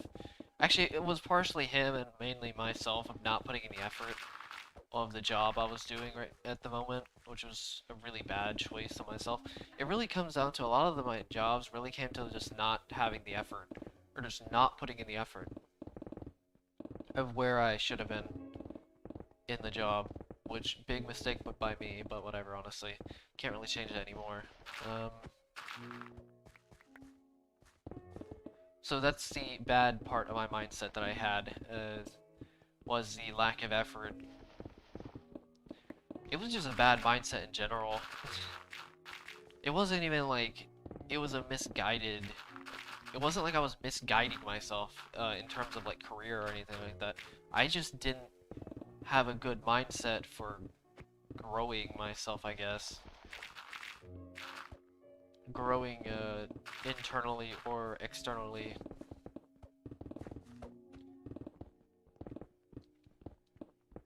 It's mainly putting in effort, doing the thing for the sake of doing it. Should have learned that from this project. Except in my case, this was more motivation, like using my desire for it instead of just my willpower. It seems a bit weird. You would think those would be very similar, which they are kind of similar. But desire is like going towards it, but if you just use willpower, you're just doing it for the sake of doing the project. Or, like in this case, if I just kept desiring to do the project, um, then I would just, I'd burn out, because I would be like the project, if that makes sense. Willing it into my, life, instead of like, willpower, which is like, just doing it for the sake of doing it, and even though other things may get in the way temporarily, I will still continue doing it, if that even makes sense. It's like I almost become water in a way, of, where I just flow back and forth between this or other things. Instead of just forcing this, or forcing my expectations of this project, or what I want to do with the project onto my life. It's more like, it's like orbiting the project versus orbiting, like, the project orbiting me in a way, if that makes sense. Sort of. It's not exactly like that, but it's pretty close to it.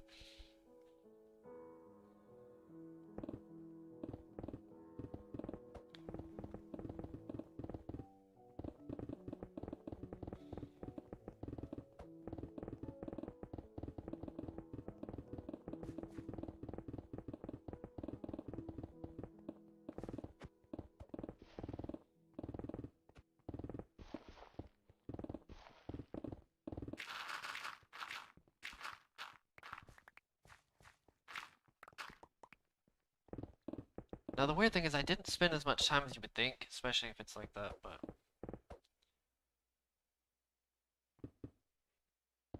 Well, be like Waters from Bruce Lee. Bruce Lee's philosophy is being like water.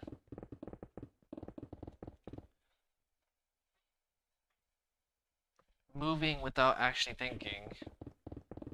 Like in this case, doing this project without thinking over and over again every single day, or maybe not every day, but pretty close to every single day without thinking. While doing other things. Pretty much like I pick something. So pretty much willpower in this case, it's like I can always find a path forward. As long as I just pick a path, I'll be fine. As long as that path gives me something useful or useful to other people, then I'm perfectly fine on anything outside of that path forward that I've laid.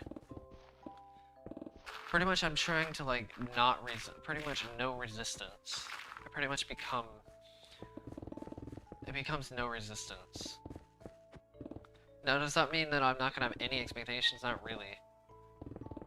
It's more like I'm gonna have expectations because I'm still gonna hold myself to a higher standard. I'm just not going to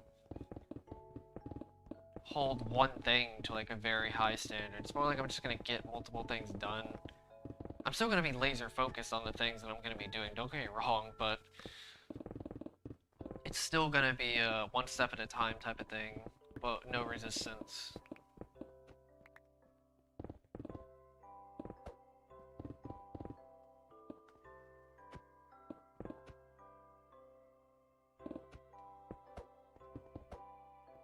Well, he may have stolen it, but it's still signature to his fighting styles.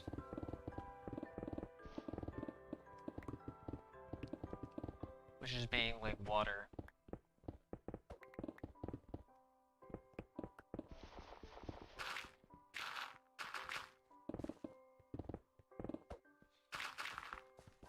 Also, I don't even know if it's his philosophy. I wasn't saying it's one of his philosophies. Like his, I don't know if it's, I didn't know if it was his own philosophy or he just used the philosophy. Because it's, I don't know if it's stated somewhere that it's his own or he just used it. Because he could have just used that philosophy instead of, like, stealing it. He's just known for having that philosophy of, being like water. Moving without thinking type of thing.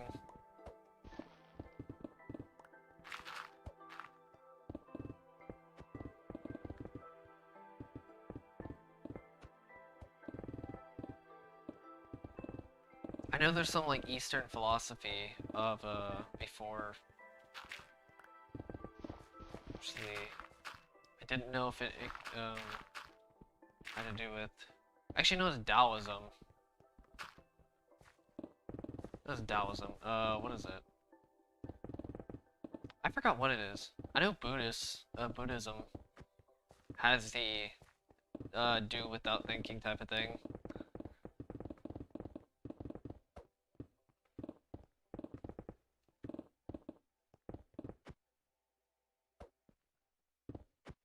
Taoism. I know there's Taoism as well. That does like yin and yang, but I know Buddhism also has something similar.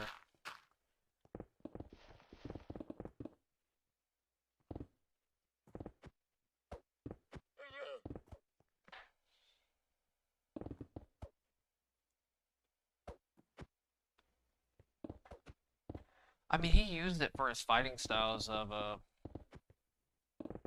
forgot what it was called, I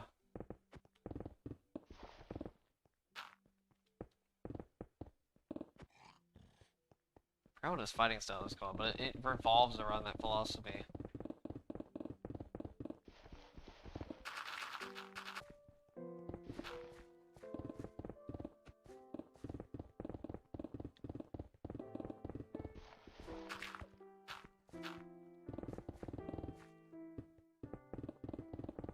He basically executed on the philosophy. That's probably a better way of saying it. He executed on it. he used it, executed it, incorporating it with his, he incorporated that principle, I guess is a better way to say. He executed that principle to, fighting, pretty much.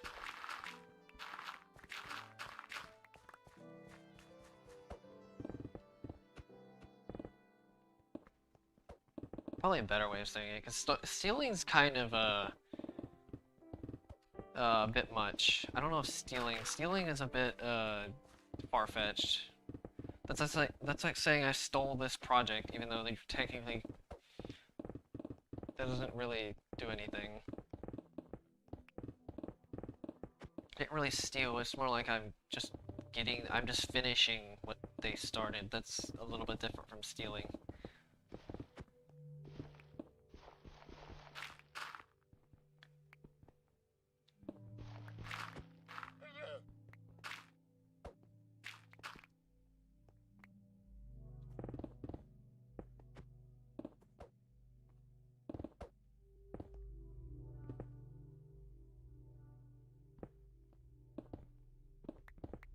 What's up, Luke?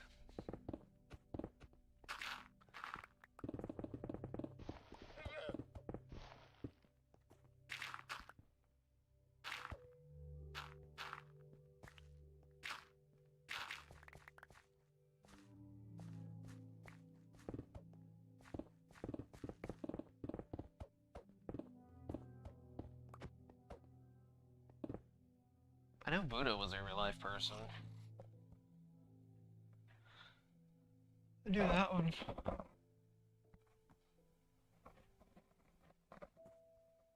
Did the concept of move without, or the pretty much zero resistance of just doing things, just doing it for doing its sake, pretty much just. And he also had full mastery of self as well, so. Which comes down to a lot of the doing things just for doing its sake. Going back and forth within his mind, constantly having...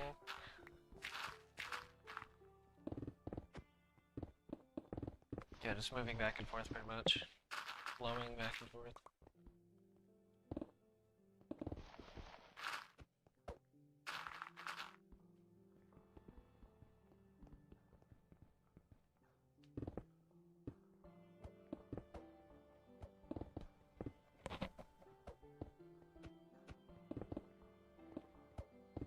To be fair though, Jesus did technically execute on Logos, pretty much of truth. But that's really it that I know of in terms of like principles of execution, executing on principles.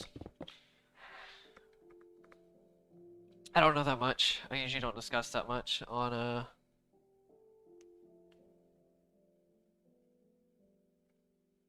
I'm gonna read more into it though. That's the only part of, in terms of executing. Oh god.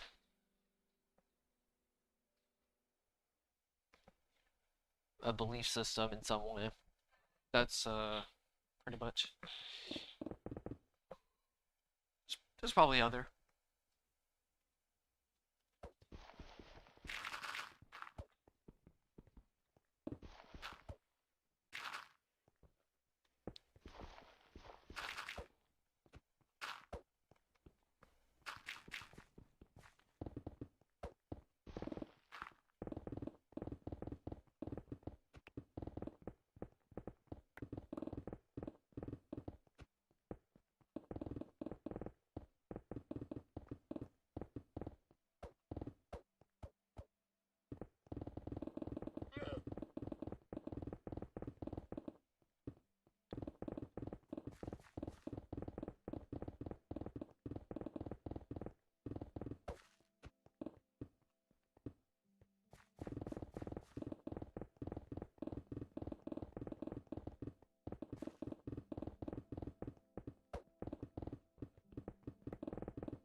just say that truth is subjective?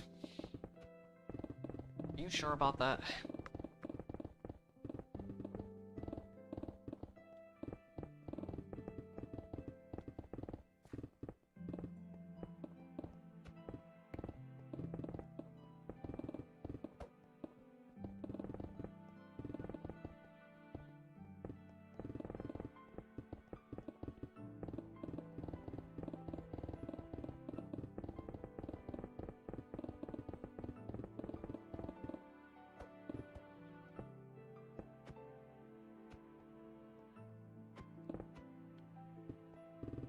Oh, Jesus Christ, here we go.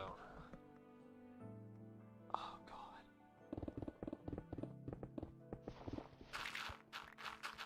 Hey, wait a minute. Do you think that's a true statement? Say, what's true for me isn't true for you. Do you think that's a true statement?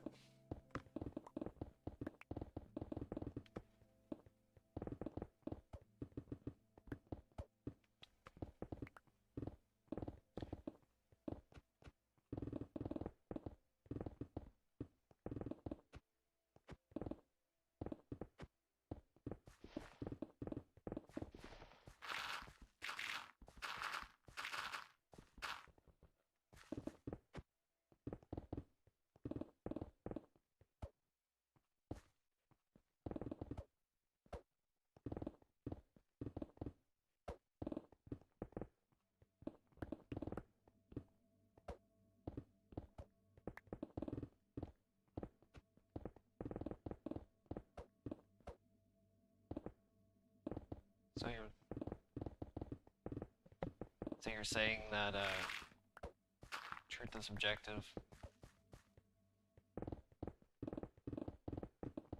when you just agreed that's a true statement?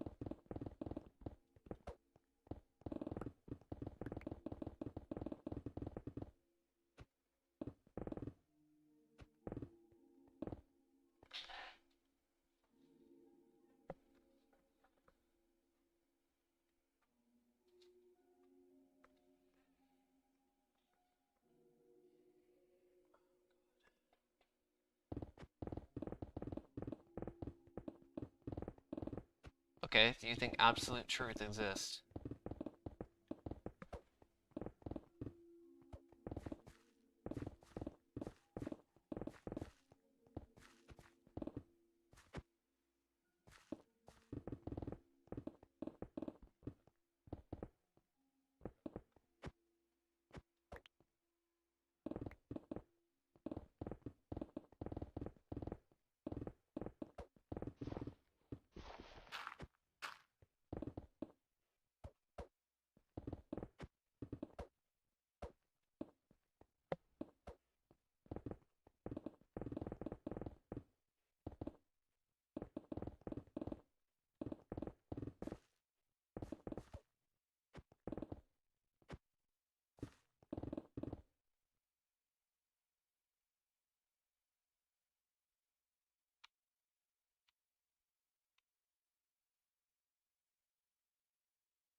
Do you think absolute truth exists?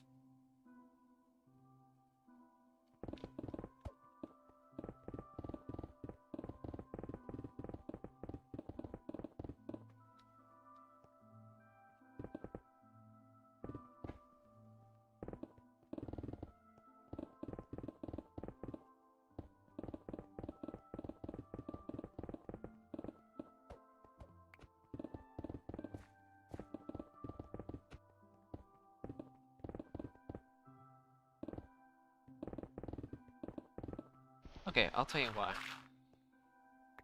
If you say that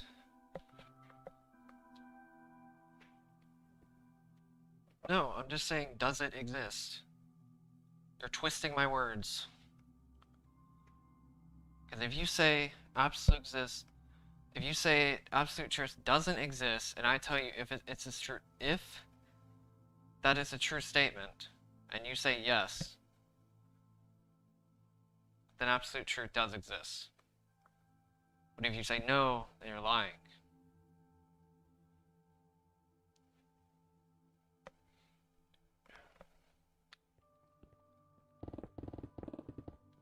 It automatically makes it false.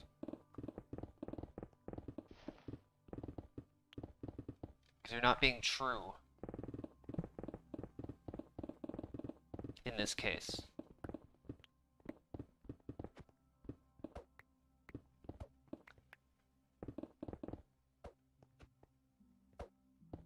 You just said truth is subjective. If something has to be true, you just contradicted yourself.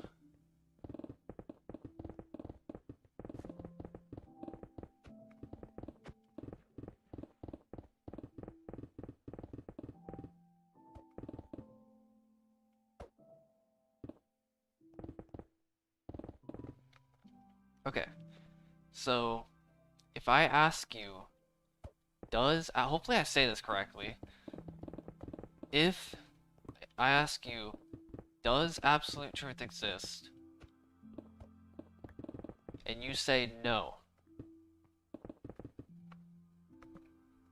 And I ask you, is that a true statement?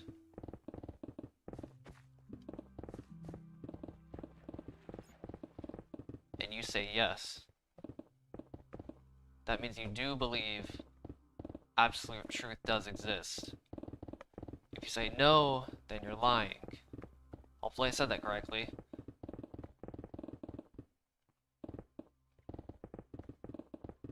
Hope you understand what I'm trying to say.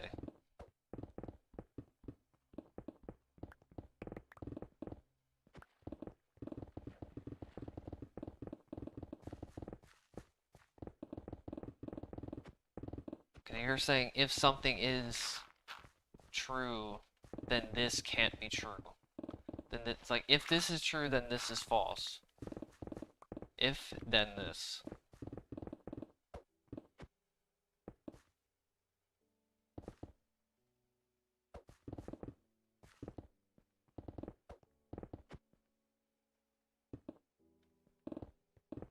I'm guessing you guys understand what I'm saying?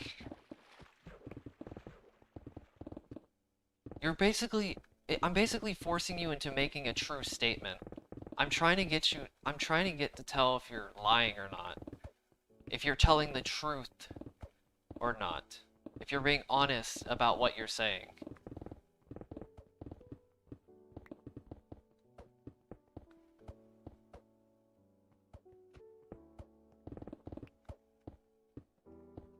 Because you can be true to yourself. Hope you understand that. Also, that sounds like a cop-out. Both comments. Actually, all those comments passed that bot comment. Because you're being truthful. It's got authenticity. It's be true to yourself, not false.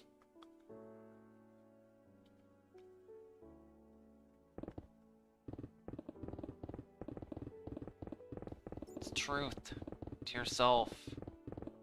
You're being true, you're not lying. Pretty much not lying is truth.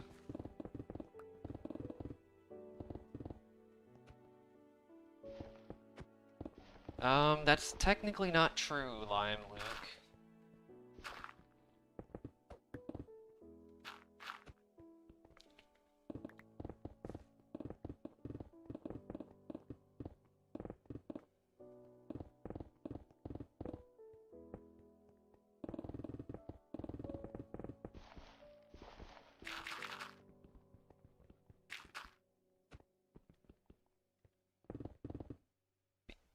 Okay, good.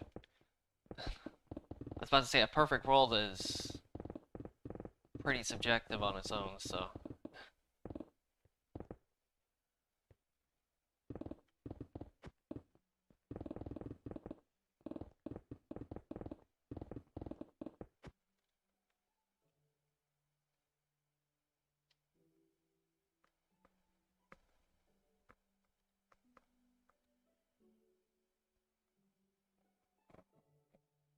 Like saying nothing can be perfect. Like no person is perfect. That's a true statement. Because perfect on its own is already subjective. So that automatically makes that true. That statement true.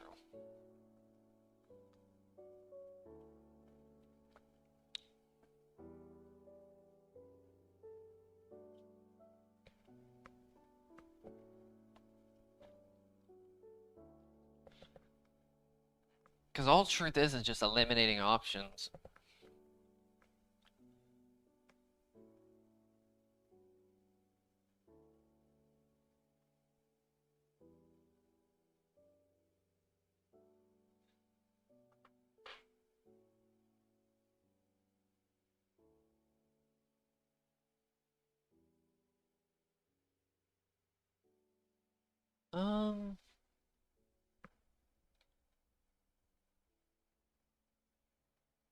To be fair, just because something is possible technically doesn't make it true.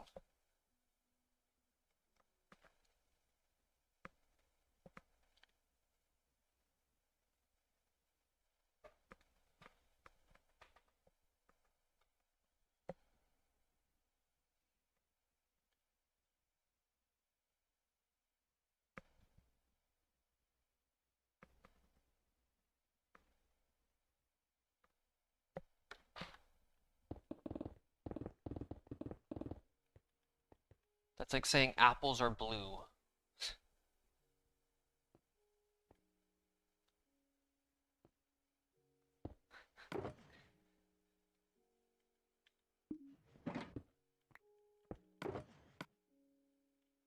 Even though we can see through reality, since the reality is the opposite. Like what is versus what if, right?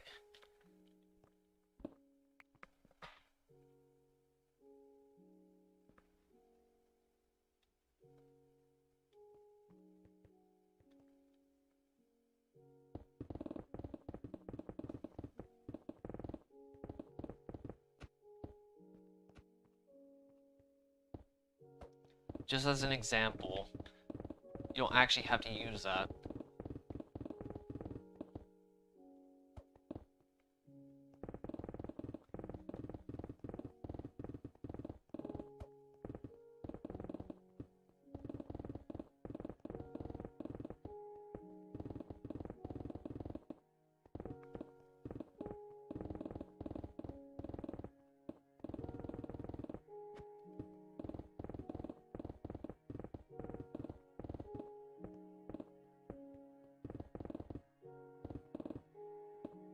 Pretty much.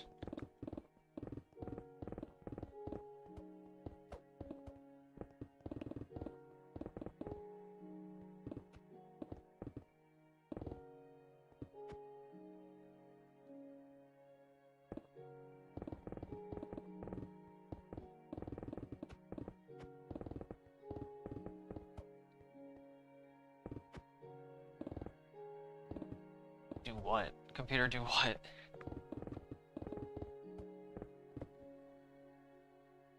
Why am I shivering? It's not even that cold. Whatever.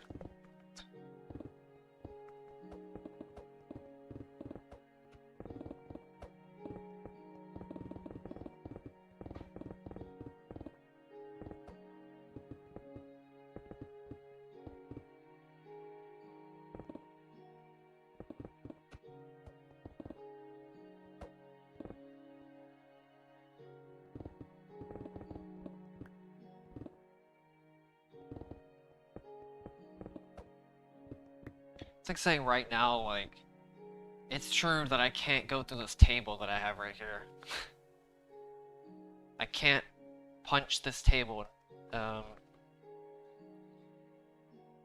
make a hole through it, because logically speaking, I can't put enough force into this table that my hand can even withstand.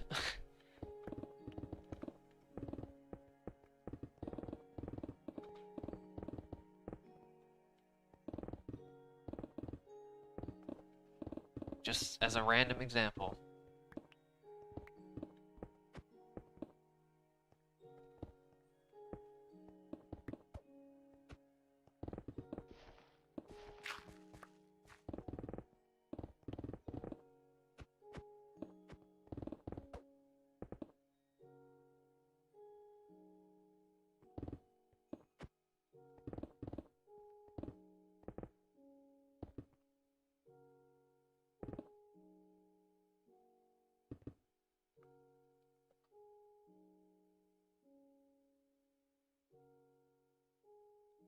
Did you just actually make a true statement? Like an actual legit true statement?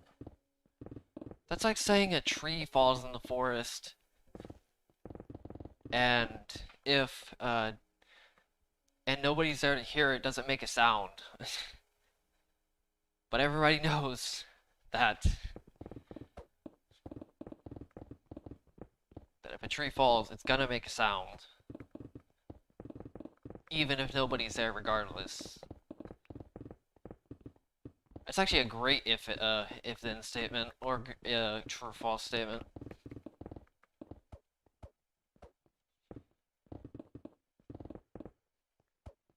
It just needs, here's the thing, it's just beliefs need structure.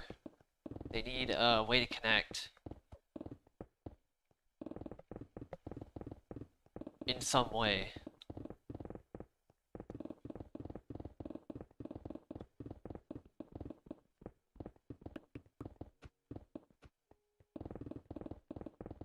And context is very important in this case.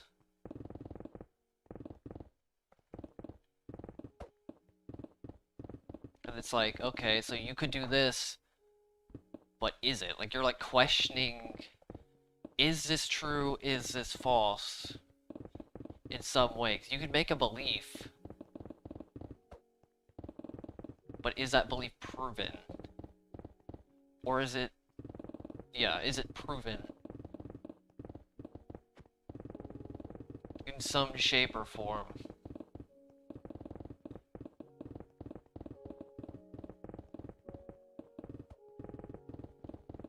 Also integrity as well.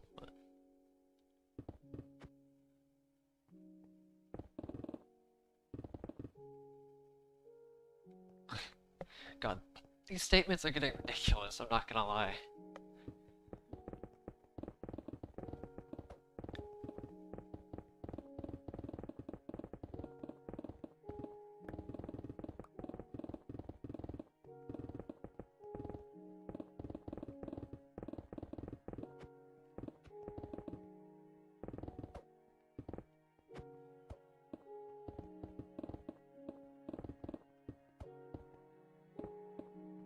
How do you prove something using logic and the standard that's based on? Like for example, where's it at?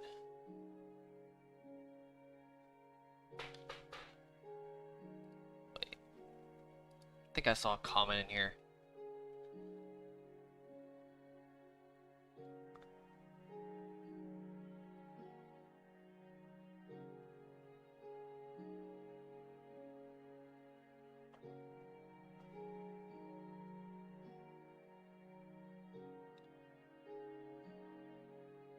Can't find it. It's like, okay, for example, like if I was 21 and I just claim to be 50, but I have no actual way to prove that I'm actually 50, but I have all the proof in the world to claim that I'm 21, that I'm actually truly 21, truth. Because I can claim something, I can claim to be 50 years old, but the truth of the matter is I'm 21 because of the birth certificate given. And I mean, you could also consider like facial features and stuff like that as well, but I mean, even if you don't consider that, just as something.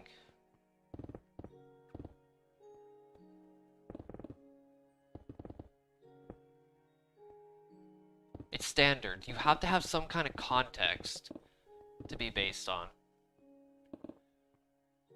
Because beliefs are put on, remember, beliefs are put on standards. They're put on some form of standard.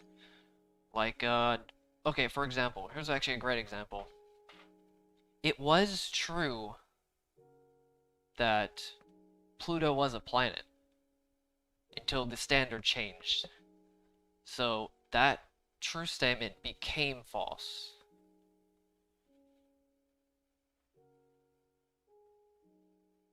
I don't know why they used a piece of paper to tell how old I am. You can also use you can also use your parents' age as well, and when they got married and stuff like that, or when they had me, I guess, not married, sorry, when they had me, and you can just do the math because mathematics.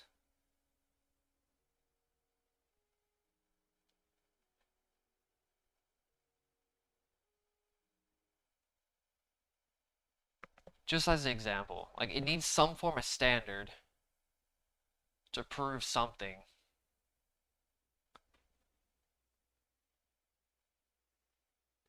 Um, Not really. Because the thing about the mutual agreements is that it doesn't have to be, like for example,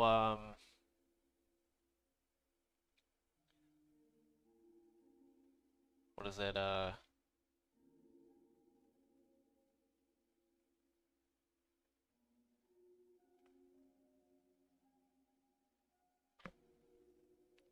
Like for example, you could have, say, like a salesman or something like that. They can sell a product, or not sell a product. They could look like they're like have a ton of money. Tons of people would believe them.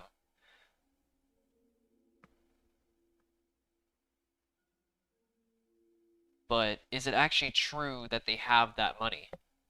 Or it's perception?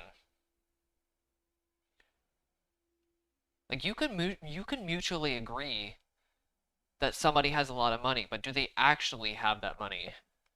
Like with bank statements and stuff like that, real bank statements. It takes a lot more than people would think, but when it comes to verifying stuff like that.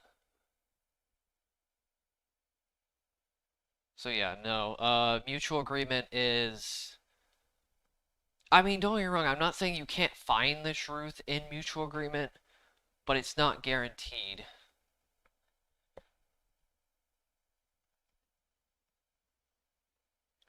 It's herd mentality. It's like a bunch of people believe something, but it's actually not true.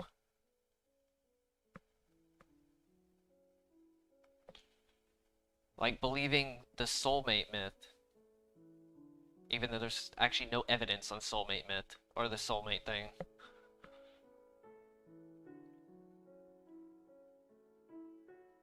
It's just a myth, just a little belief that people feel good about. Because people really do believe that somehow one person is perfectly intertwined.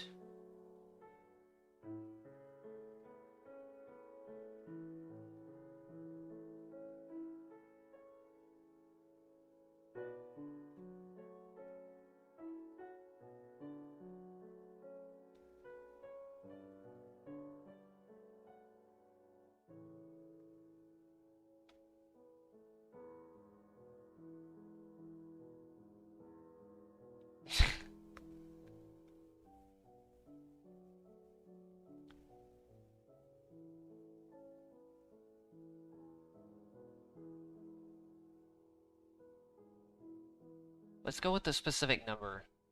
Say somebody has $1 million.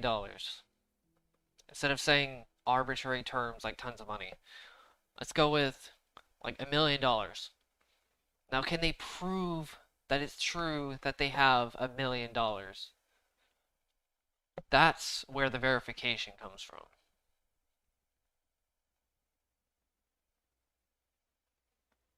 Or like how people, for some reason, hide certain things uh, like they make a statement, but they actually don't, what is it called? I just realized that, did I start mining this? Edit. I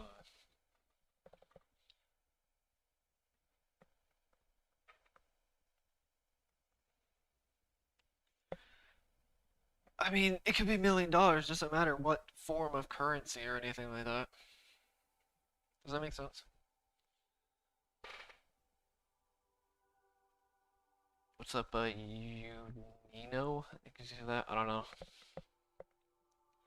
Right, it's literally just true false. Does this person have $1 million or does it not? That's all you have to know.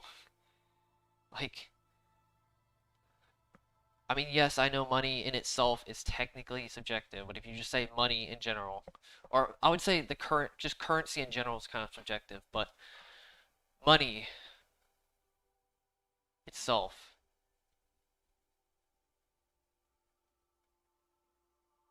yeah, it's like, is this person real, which is truth, or is this person fake, which is false?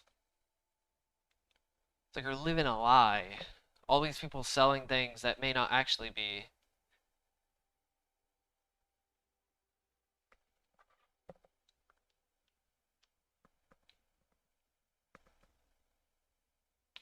Like, for example, if I said, oh, I streamed everything on this project, it's like, but the project takes way more than the amount of accumulated hours that you have streamed. It's like, then yeah, I would be fake at that point because I made a claim that isn't true.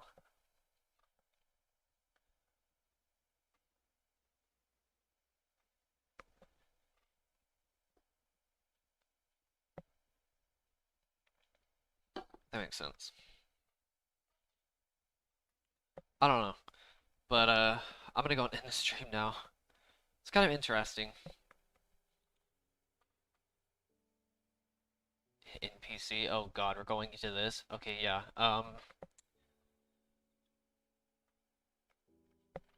Yeah, I'm gonna go and end the stream now since it's already like 11:30 for me. So I think I already saved, but whatever.